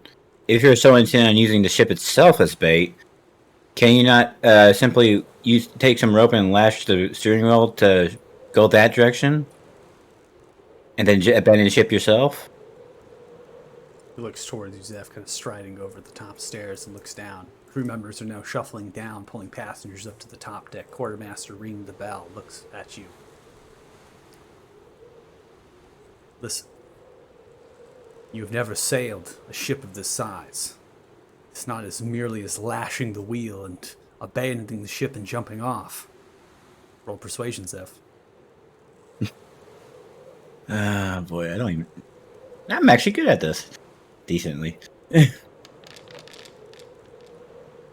21. Pretty good, pretty good. Yeah, nice job. We will do what we can to lash. Maybe that way the quartermaster and I and much of the crew will be saved as well. There's enough tenders for all of us. Yeah, because I just don't want to see anyone die that doesn't need to, which usually isn't anybody. Neither do I. Neither do I. That's why we have to let the ship go. I like your plan, Zeph. I like your plan. We'll try to make it happen. Quartermaster, begin lashing the wheel, aimed at a hard right. Tegan's already in the boat. Yeah, I will be seeing you, Captain, on the land. After the Did adrenaline gets out of Varys's body. He's having a slight panic attack, having never, left his home, and then all of a sudden sees a kraken and a dragon. So he's like over at the railing, puking over the side. Actually, before he gets on the boat, is there any way I can search the big guy's body real quick? Sure, run roll investigation. While this is happening, Maldor is just at the stairs helping people up from below decks. What did my servant get me? Comes Not back that with 2 good. bottles of wine. Floating Yay! in midair. 2 bottles. Yeah, I'll go down to the rear below deck just to make sure there's no one down back that way. Okay. So we're gonna go through. So Tegan, with investigation of 11, you begin to look towards the body. On the body itself, you're showing no personal possessions of any kind. Again, this haphazard armor, which is almost lack of protection, if you will. It's more of a showpiece than it is armor. The weapon of this particular creature is massive and tall, unusable by any of you lot. It doesn't appear to be unordinary in any way. It seems to be quite common with its materials. There's nothing given at all except for a dangling of earpieces from either side of the ears that have little tiny humanoid skulls dangling upon them, particularly the size potentially of a halfling or a gnome of these skulls, and they're dangling from either ear. They seem to be lashed together with that. This is really the only notable, I would say, trinket that this particular creature has. Other than that, there's nothing of value, and even the skulls probably aren't valuable to you. All right. Then I just kick it in the face and go wait in the boat. Yeah, you go climb into the tender of the Respect. boat. Most of the crew are helping the rest of them get into the tenders and whatnot. Lucar, you went ahead and laid on hands. Tegan, I believe. Yes. How much of your lay on hands are you using? We'll just use all of it. So all 15. Yeah. All right. So Appreciate 15 it, buddy. points provided. I also used my healing hands, but it broke. It should just be 3 points. It just came up as 0 when I used it for some reason. I'll okay. I'll save my lay on hands for now. It's And fine. you're using that on Tegan as well. Yeah. 3 points. Good. I also wanted to. So I noticed while we were fighting him that he seemed to be maybe driven by some other force, and as he's like just dead, would I be able to use like divine sense to see if I could get a feeling for what was driving him, or there's Divine involved? sense. Divine sense might not help you at this present moment, based on you're looking for a particular aura that emanates from a creature. This creature did not resemble that of undead, and using it would be the only thing would be to see if it was an undead or fiend or other creature that has a radiance touch or a necromantic touch. You can roll insight based on you're trying to make potentially an inference on what it was saying. I mean, it definitely used the words master and a couple other pieces of Yeah. language. So you roll an insight at this point. Okay. 19. Okay. So, based on your inference, this creature potentially could have came in earlier, as far as what you're concerned. I mean, it seemed odd that it came in later after these other creatures had attempted to board. Upon of its entry, it also hesitated in attacking instead of outright coming to, declaring language and looking for particular individuals or those that referred to as chosen. As it did that, it approached, but not in a menacing way. It was just trying to figure it out and piece it together. And upon being attacked, it seemed to be willing to give its life for a greater purpose. As it kind of perished, it almost died with pleasure. It's as best as information as I can keep. Knowing that, like, I was grown up in a castle with studies and all that, have I heard of a story about the chosen ones being selected by a dragon or anything like that? Like, anything familiar about this that I've, like, read in studies? That might be something to do after we get the tenders kind of after and afloat. I mean, this is all happening in real time, right? The crew are being Okay. loaded on at a quickened pace. The wheel is being lashed as best as possible. we can definitely get that done as Okay. you're sailing away potentially. So it's kind of interesting. You guys are taking separate boats. I love it. I was just about to ask about that. Yeah, can we all fit in the same one? Yes, you all can fit in the same tender. These tenders are large. The best way to interpret this is that remember that we're looking at the top deck, but these tenders are low. So they're lower, and so in size-wise, they're actually significantly larger than what the map is showing you because they're at a lower point. You're having to climb down into them. So the shadow of the ship and the scaling is reduced. So Yeah, I thought we couldn't all fit. no, That's you why. all no, it's fine. That's what I thought too. So it's happening. Been before realized this it's more like a 20, 25 foot long longboat almost. now. Ish. Yeah, so I can give you I'll give you a size. I just thought His Highness wanted his own boat. I mean, I figured. Yeah, I was like, oh, they really want their own boat here. The tender itself is roughly 32 feet long in its actual size. So it's Yeah, large. dude. Wow. Yeah, Those it's are big. It's a big boat. Y'all would have been some of the most impressive people Which- I've ever met. So I mean, honestly, having long boats that size makes sense for a trading ship. Yes. So, and they potentially are, there's multiple reasons of why these tenders are here lashed, and particularly life rafting is one of those. So, as the progression begins to happen, again, at a quickened pace, the crew, the passengers are all being loaded on. The wheel is lashed. Captain Kilian kind of shakes the head and yells out, "It's time!" and begins to run, trotting directly onto your particular boat and hops onto it. Yeah. After that point, the quartermaster Rubark gets onto his own boat and loads on. As they do, they begin to kind of unfurl and rope down of these wench mechanisms that are embedded into the railing, into the wood, and they're actually beginning to pull the ship down. As they do, some crew members are still above. After lowering it down, they themselves are beginning to go and use the ropes, right, and kind of rope onto them as best as they can to finish their descent down the large and escaping as the sea itself is thrashing and moving around. One or two falls in, but passengers and crew are able to get them out of the water, pulling them on, quickly bundling them up of the frigid and cold landscape. You don't want to be in the water at all at this point, but they're bundling them up. At this point, they're quickening to use a couple different oars that are underneath the seats, and they're beginning to use the oars to get away from the actual boat itself. Then they're pitching up the sail, getting the sail kind of sent down.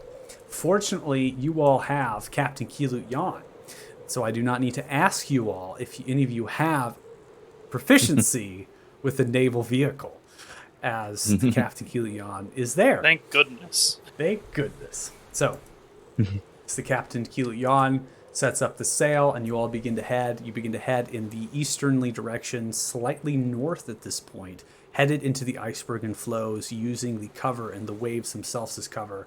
These low stature ships, as the striker itself begins to turn back in the other direction, the wheel lash, it disappears behind the encompassing cover that you're now in, so you're unable to kind of see it in the line of sight. What you can hear, though, is the roars of this particular creature, this large dragon itself roaring in multitude as it again slashes out. You can even see from over top the blackness of the cloud continuing to expand and encompass, as you are almost assured that within 5 to 6 minutes, this dragon was able to encompass that distance of flight, land upon the striker, and begin to attack it. Again, those are inference as far as hearing it roar, and the flapping and the sounds of its wings, large and expansive, even through the howling of the wind, and now the soft sudder of snow. You're able to hear that and make your assumptions and inferences. It's at this point that I'm going to go ahead and get us off the map, put us on to the continent map. I'm going to go ahead and ping location real quick, and I'm going to go ahead and advance time. So as you begin to sail and move down, we're going to pitch it down to about 12, so noonish. And at this point, Varys, you wanted to attempt to get a skill check out. So what exactly does that entail now that you're kind of in a stage that you're moving away? It seems as though you're protected. It's like Everything through any is of okay. the studies, if I've ever heard of a legend or a tale about a dragon choosing champions or something like that. It's like throughout my history studies. Okay, roll history, please. You'll have to use your character sheet as your tokens are not on the board, just FYI. Okay. 15. So, with your history, dragons themselves, from your history, you know that dragons do not generally have kind of people such as that in that kind of scope. They might have lesser kind of servants underneath them, but they definitely are those that would come to serve the dragon, not the dragon searching for servants. The dragons themselves would have followers that would gather themselves of their own volition, their own intentions, right? They would not seek individuals in that way. Okay.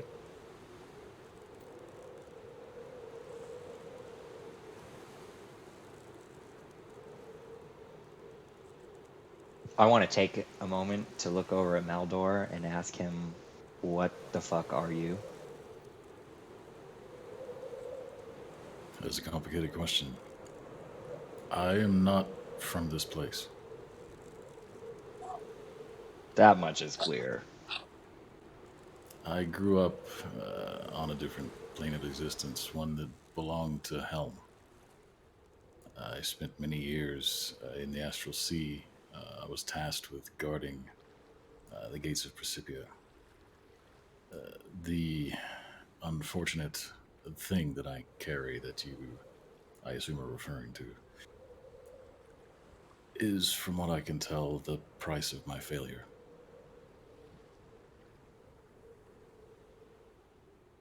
I see.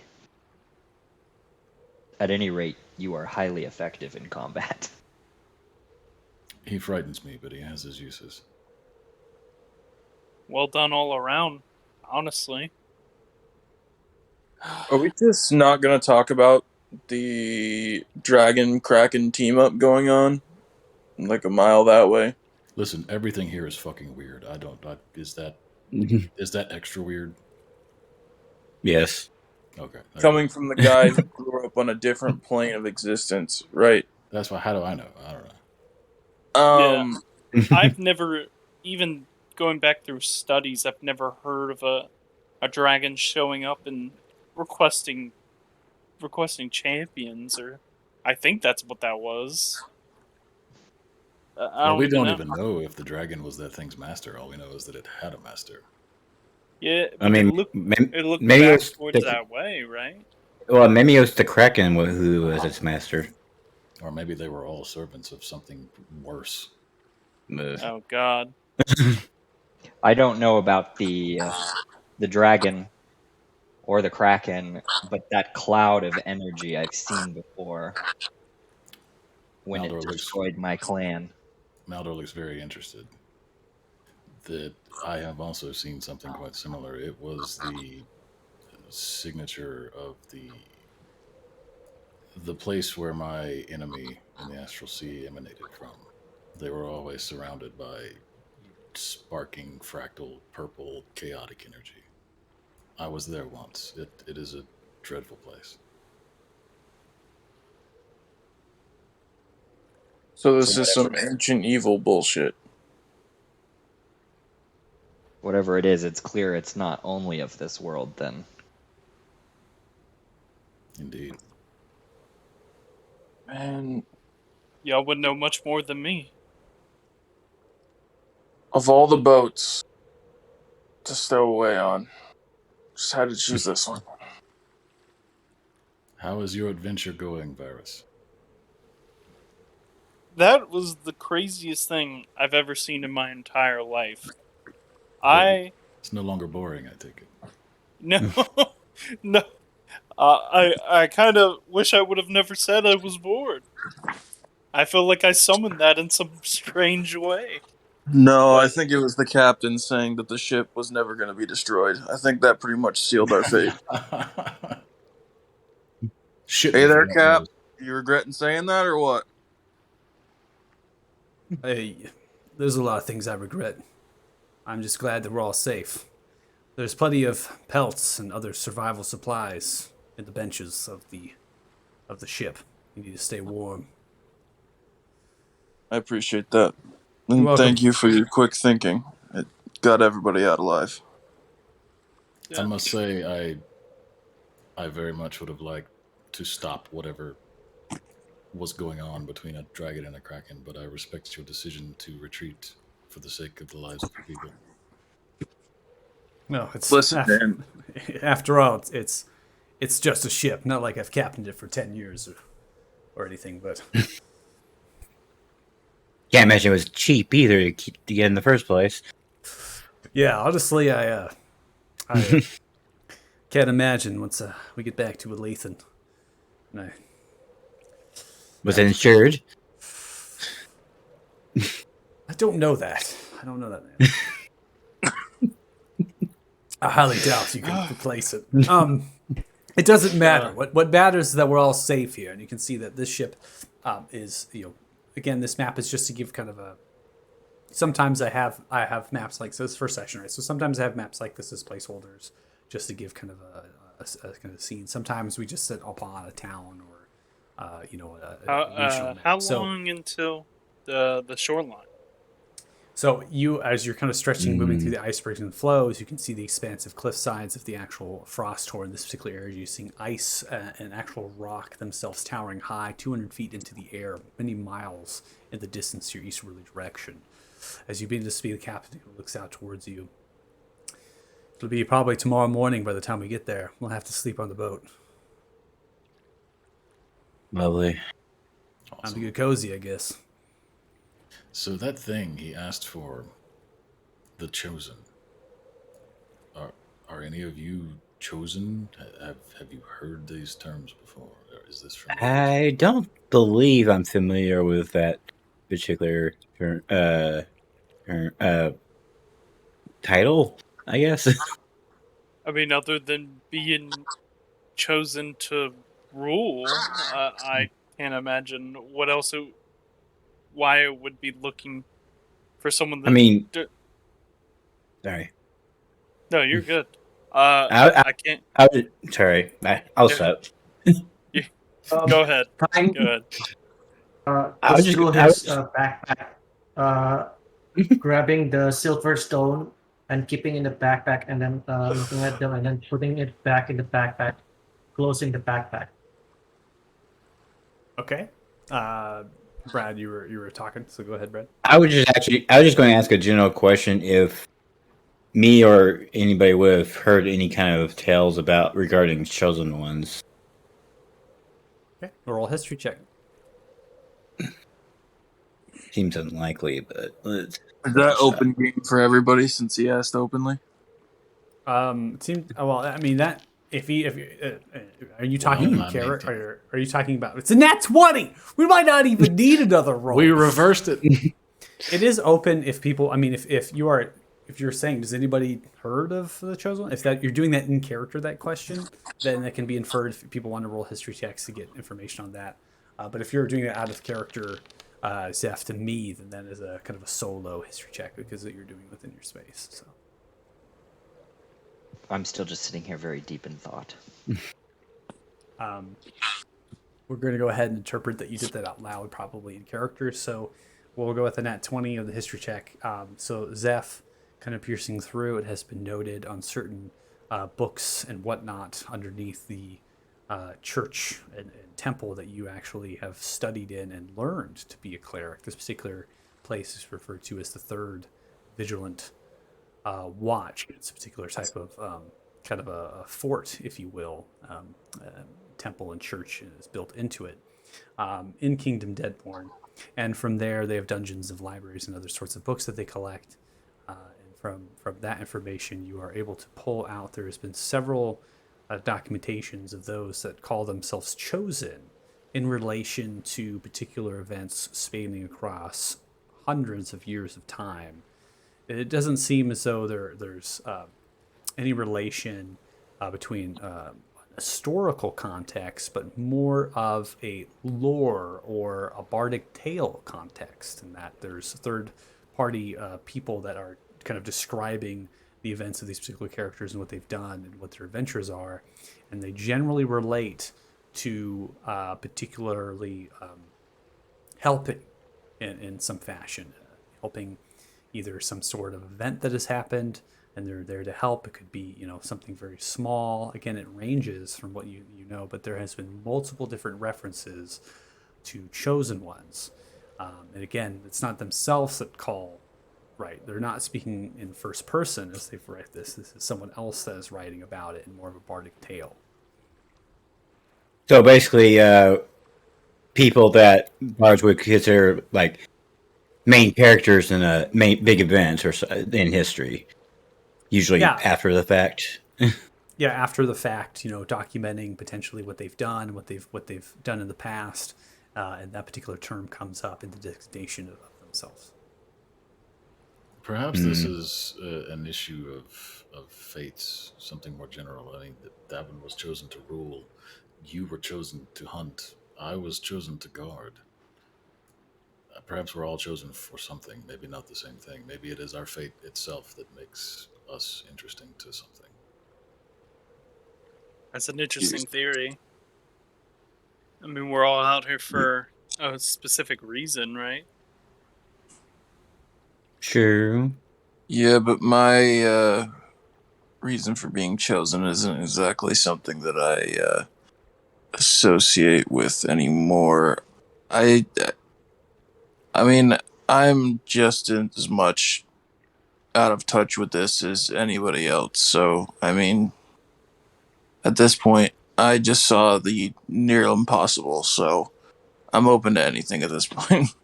Yes, I could echo your sentiment. I was once chosen, but I wouldn't consider myself that anymore.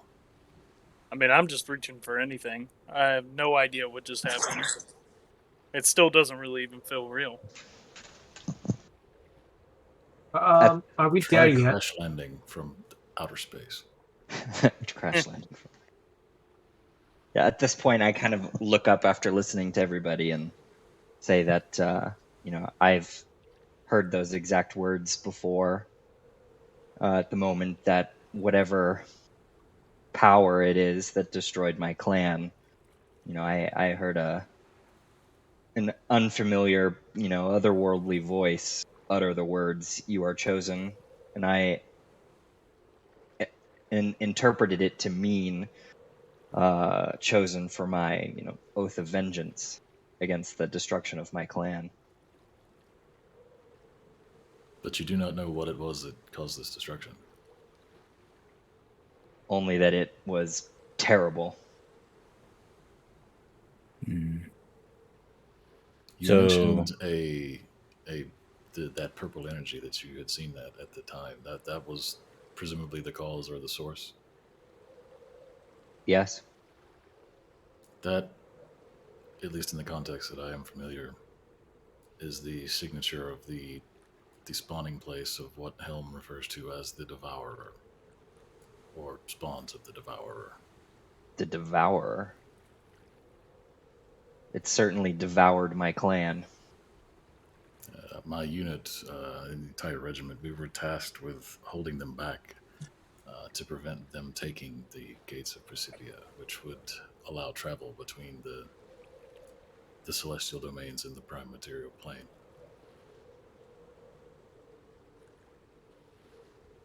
So, because of what happened, this thing is able to come to the material plane now. When last I saw, the gates were in peril, but they had not fallen. In a failed attempt to stop them for good, you must understand this is a battle that has gone on for, well, time doesn't work the same way there. If you had been watching from here, you would assume it was thousands of years. For me, it could have been a few decades. But we saw a potential opportunity to destroy them at the source. I, being strong-willed and perhaps a little too cocksure, charged long into the source of their power, and my unit was destroyed. They were gaining ground on the gates, but reinforcements were on their way, and I was struck by a bolt of extreme energy and presumably blasted through the gates, and that's how I crashed here. To my knowledge, the gates held, but I don't know what happened, and I cannot find my way back, and my communication has been cut off. What plane are you from again? The home plane of Helm himself. Oh. Hmm. But I spent most of that time in the astral sea, or the astral plane. That is where our war was waged. Not knowing how to respond, this Varys is just gonna really sit down quietly and just read through his spell book, make sure he knows what it, 'cause I Just have a no nervous idea. Nick. I have no idea what's going on anymore. That is an appropriate reaction to meeting a murder space hobo. Yeah, so he's like, interesting.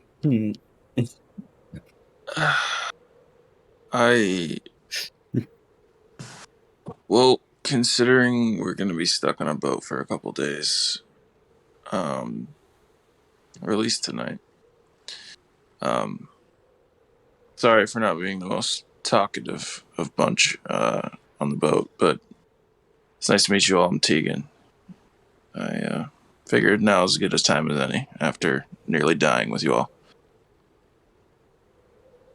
Yeah, you did get hit rather hard. Are you doing all right? Ironically, I've been closer to death.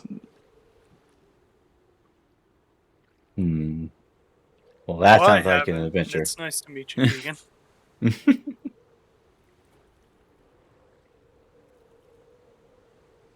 Well, this coming days sound like they're going to be interesting. To So say we the still least. have the issue of the blockade, no? We're on a tiny boat now, facing the same armada as before. Well, Sure. Looking around, let's Well, be honest, none of us look like we're from around these parts. but brother, well, there is a kraken and a dragon nearby. Wouldn't the blockade be more wary of them rather than us? That depends on them. I Who's don't. saying that they know the Kraken and Dragon are even there? I mean, we could roll up and tell them that, but I'm just. So, This group of people swims up and says, "Hey, there's a kraken and a dragon having a party." I don't know that they're going to believe us. So out of character, the Talthar blockade that was put was at the mouth of Cedric Bay. You currently are in the far north, aimed into the So we're Frosthorn above Bay. that. Yeah, I this particular bay is not passable to a size of ship with the amount of icebergs and flows. So much light coming through my window right now. Oh yes. That's so probably for you back down. God is telling us something. So yes, so speak to you all, my children. That was many miles and days of travel to get to that mouth of that bay. Okay, so you had at least a week of travel time on the ship to get to the mouth of that bay. You all, being in the Forgotten Sea and being on the border of the Frosthorn, have let go at that point and have sailed eastward, getting into the protection of the iceberg flows in hopes to get into the Frosthorn Bay for safety. Now, ships do not go into the Frosthorn Bay. If they do, they are small, not even tender size. They're slightly larger than that, right, to have some protection and whatnot. But they have to be maneuverable and navigable to be able to bounce around through to even get in. So the blockade has not been talked about that they have any sort of blockade on this bay, as it's not a major port. It's not even really a port at all. As far as what you can tell is that the cliff sides are ranging from upwards of 150 to 200 feet in at the actual bay from what you can see many miles off in the distance with the snow softly falling down, the cold temperatures, suggesting that there is no actual landfall towards the water. It's just large and expansive blocks of cliffs. The captain seems hopeful. You can tell that the boat is going in. The captain seems like this is a good bet. Our only bet, really, from what I saw. That's almost fortunate given the other options that we had before. So I hate to ask, but do any of y'all have extra healing left? Oh, sure. I just slap on my hand.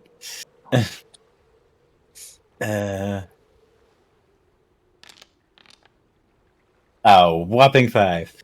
I think that heals me to full, actually. Yeah. Yep. I should have targeted you, but Thank you. I still have That's- 10 left. If any of you want it. I'm all right. Uh-huh. Thank you. yeah, I think he was the only one that was really particularly hurt during that fight. No, I was not. Oh yeah, Tegan What's got his bashed up pretty name? hard. Yeah, Tegan was messed up. I received a rather annoying bite.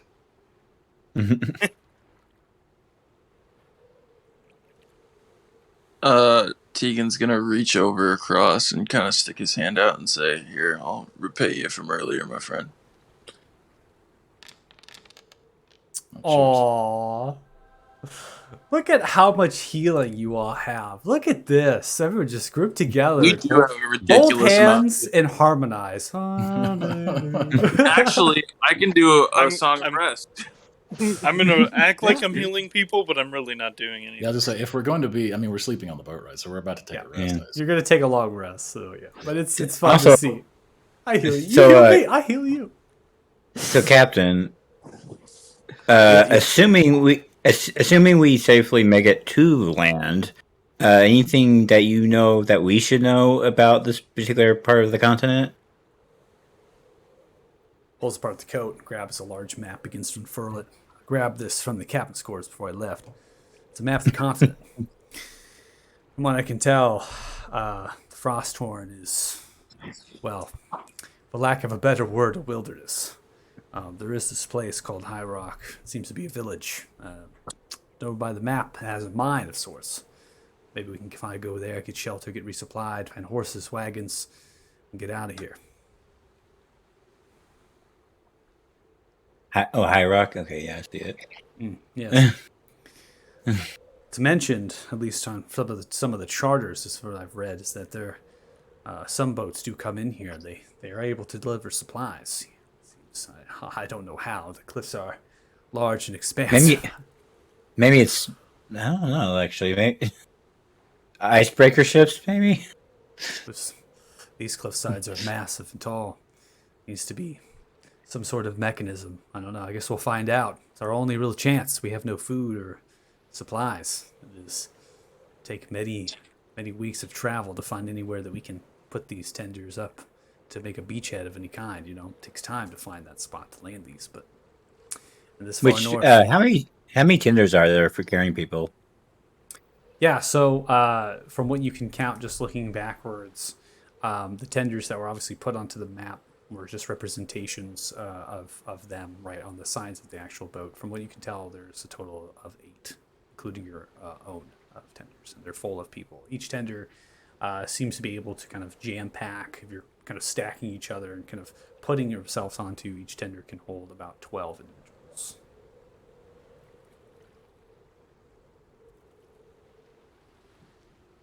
Yeah. Hopefully we find a safe haven quickly. Or failing that, food along the way, but So too. I think we'll. anybody good at ice fishing? Is there fish around here? Really? I wouldn't worry. I mean, We'll- There was a rather large one attacking that boat. There was. too soon. That's way too soon. Shit. Listen, I wouldn't have anything to worry about. According to this and my charters, I mean, we should be able to get this boat on the other side of the bay come early morning. And from there, I mean, I don't know. See what we see. I'm sure there's a way to get up these cliffs and get ourselves into that village. Well, that's the And- spirit. I'm definitely going to be grabbing some of those covers you mentioned because I definitely did not pack for winter. Of course, there should be plenty of pelts and other things stacked within. We collect and whatnot. From opening the benches and lifting them up, you can see that there are numerous amounts of wolf and bear pelts that have been stacked in. There's also handfuls of torches, and there are mixtures of dried rations stuffed within tiny barrels that have been stashed within. So there's actually food and water. I grabbed about 4 pelts and just put them on. Just wrapping yourself up. I am not used to cold weather. Yeah, cocooning myself into some pelts if I can. I think, you know. Just sitting there. I bask in the chilly familiarity of home. Maldor looks uncomfortable, but to be fair, he's kind of always uncomfortable. Like the concept of weather is annoying. It doesn't really matter what kind of weather it is. Fair. God, this place sucks. It's hot, You know- cold, it's windy, it's rainy. That's bullshit. Yeah, Adam, I kind of sympathize with that whole feeling just in real life. Just-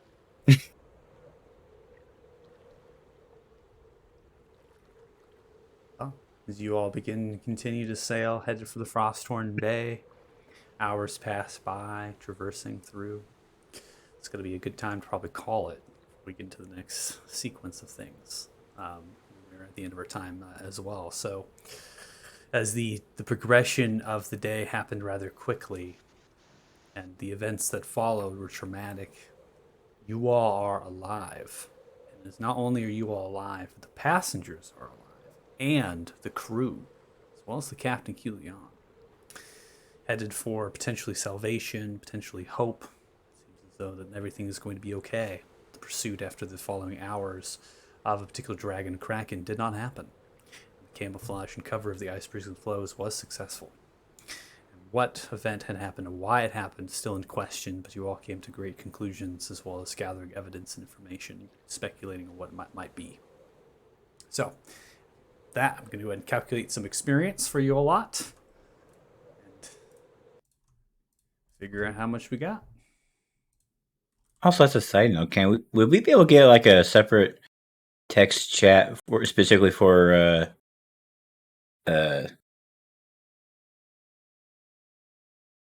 notes? I guess like a shared notes type thing. I'm writing mine on Google Yeah. Doc. I'll share it on the group later. You can always, I mean, if you want to use the lore channel for that, you can. If that's if you're gonna post notes into Discord and keeping kind of a trail of that, you can. One of you is more than welcome to create a shared Google Doc if you'd like. That could be a little bit tricky with maybe people removing information and changing things. Might be just better to have a flat channel that people post information to. In the lore channel, I will post actual lore postings, depending on if there's a great deal of information or the players would like it, right? So after today, if you all would like a posting of lore, I can do that. Sometimes though, players are you all are able to keep track of if it's not too intense, right? If a lot of things you're able to kind of remember.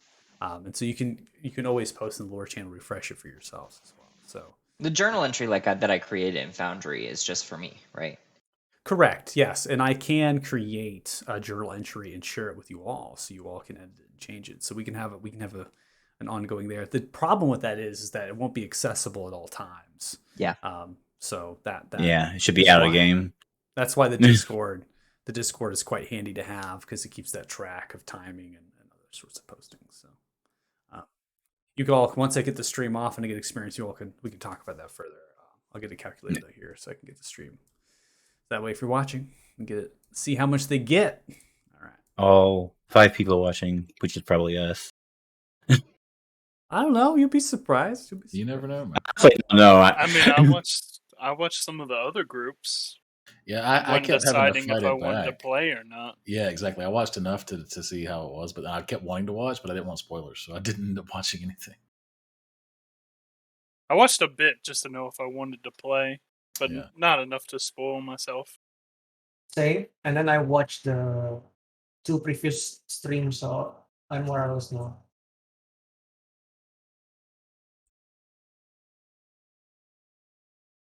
I posted the things I wrote, the notes I wrote.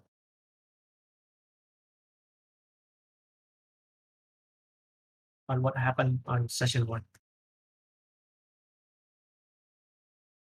All right, so posting Yeah. into public chat here of the Foundry. So 1,260 experience each should put you at 2,160 experience total. How I do experience is not only do I give you experience for challenge rating of the monsters, but I also give you experience based on role play, based on your actual skill checks, and success and other sorts of things. There's a whole statistics and calculations that I do. So you're going to see that even maybe sessions that we don't have any combat at all, you're still going to get kind of an average of experience as we progress, which helps with advanced leveling and keeps you kind of on track of growth based on what you're all doing, because you're all playing and experiencing. So even though you're not killing things. With that said, I will go ahead and award the first inspiration point to a particular individual. Zeph, you now have an inspiration point based on your success of persuasion. The sequence of events that have happened, normally the crew, Captain Kilian, Quartermaster Rubark, do die. They stay with the ship and they die. So you have saved that lot as well as the actual. Yeah, I was starting to feel like this is like one of those game missions where like success is based on how many of crew survive and Sure, I mean, somehow we managed to get 100%. It's all dynamic. It's all ever changing. Your actions directly impact the fate of it, and so inspiration is awarded based on the fact that you not only did you successfully do the persuasion check, but you also came up with a very smart idea to save them as well, lashing the wheel and getting things set in stage, putting your foot down as well, and kind of holding a firm balance. Inspiration in my game, I reward at the end of the sessions. I don't reward it like mid-session. I usually cut towards the end. Generally, big game changing things, big actions. Could be role play based, could be combat based. It's a wide variety. Inspiration in my games are stackable. You can gain more than one. In addition, they are automatic successes. So it's not just advantage that you get; you automatically succeed. Okay. So if you want to expel the inspiration, when you said it, 1260 XP each, that's like 1200 instead of 900, right? Like you don't add 1200 XP. You're gaining. Just add. Yeah, sorry. No, so you're gaining 1,260 experience. So 1,260 plus 900 is. Oh, you can literally I wasn't sure if you can added it or not. You can literally just type in plus 1260. I'll add it. Mm-hmm. So you can do a plus modifier into the experience. So I gave you both, so you can see how much you're gaining and then what you should be at. Okay. The only time that we have a differing amount of experience and differing amount of levels is when we get into character deaths at higher level. At a certain point of level, there will be a change depending, if the character dies and you're plus level 10, right? There's potentially going to be levels that are subtracted from that death as we reach kind of a level of, high HP, potential resurrection spells, and other sorts of things. So even then, it doesn't come up that quite often. So you all should be kind of at the same experience. Hopefully. Yeah. Random question. Yeah. Since it came up, it doesn't even matter anymore. I'm just randomly curious. The ship, it was brought up that it turns very slowly, being so big. How long theoretically would it take to do a 180 going full speed? Do you think? The Striker? Yeah. So in order to do a 180, how much time? I mean, you'd be looking at easily 30 minutes, maybe even greater than that, of actual turning that completely all the way around. You'd be better off raising the sails and navigating it that way, just raising the sails up, getting all the sails closed, and then getting it to turn. So that would be a faster rotation, but it wouldn't, you wouldn't gain any distance.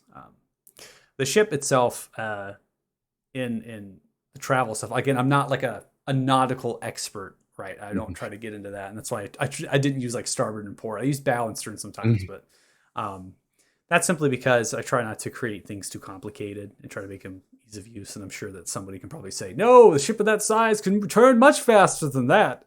But now this one's fancy. I try to do some research on it to find a baseline that is accurate to the size of the ship. So that was cool, man. That was I was not expecting shit to go that crazy that quick. Oh man, first a kraken, then a dragon. Oh damn! Yeah. So I was like, we'll get to wherever we're going, and then shit will start popping off, and then no, it's doing it now. So I will go ahead and close out the stream. So if you're watching, thanks so much. We really appreciate it. Welcome to Group 7, and we look forward to seeing you next week when we play. It's going to be exciting and definitely looking forward to it. So everyone take care. Bye.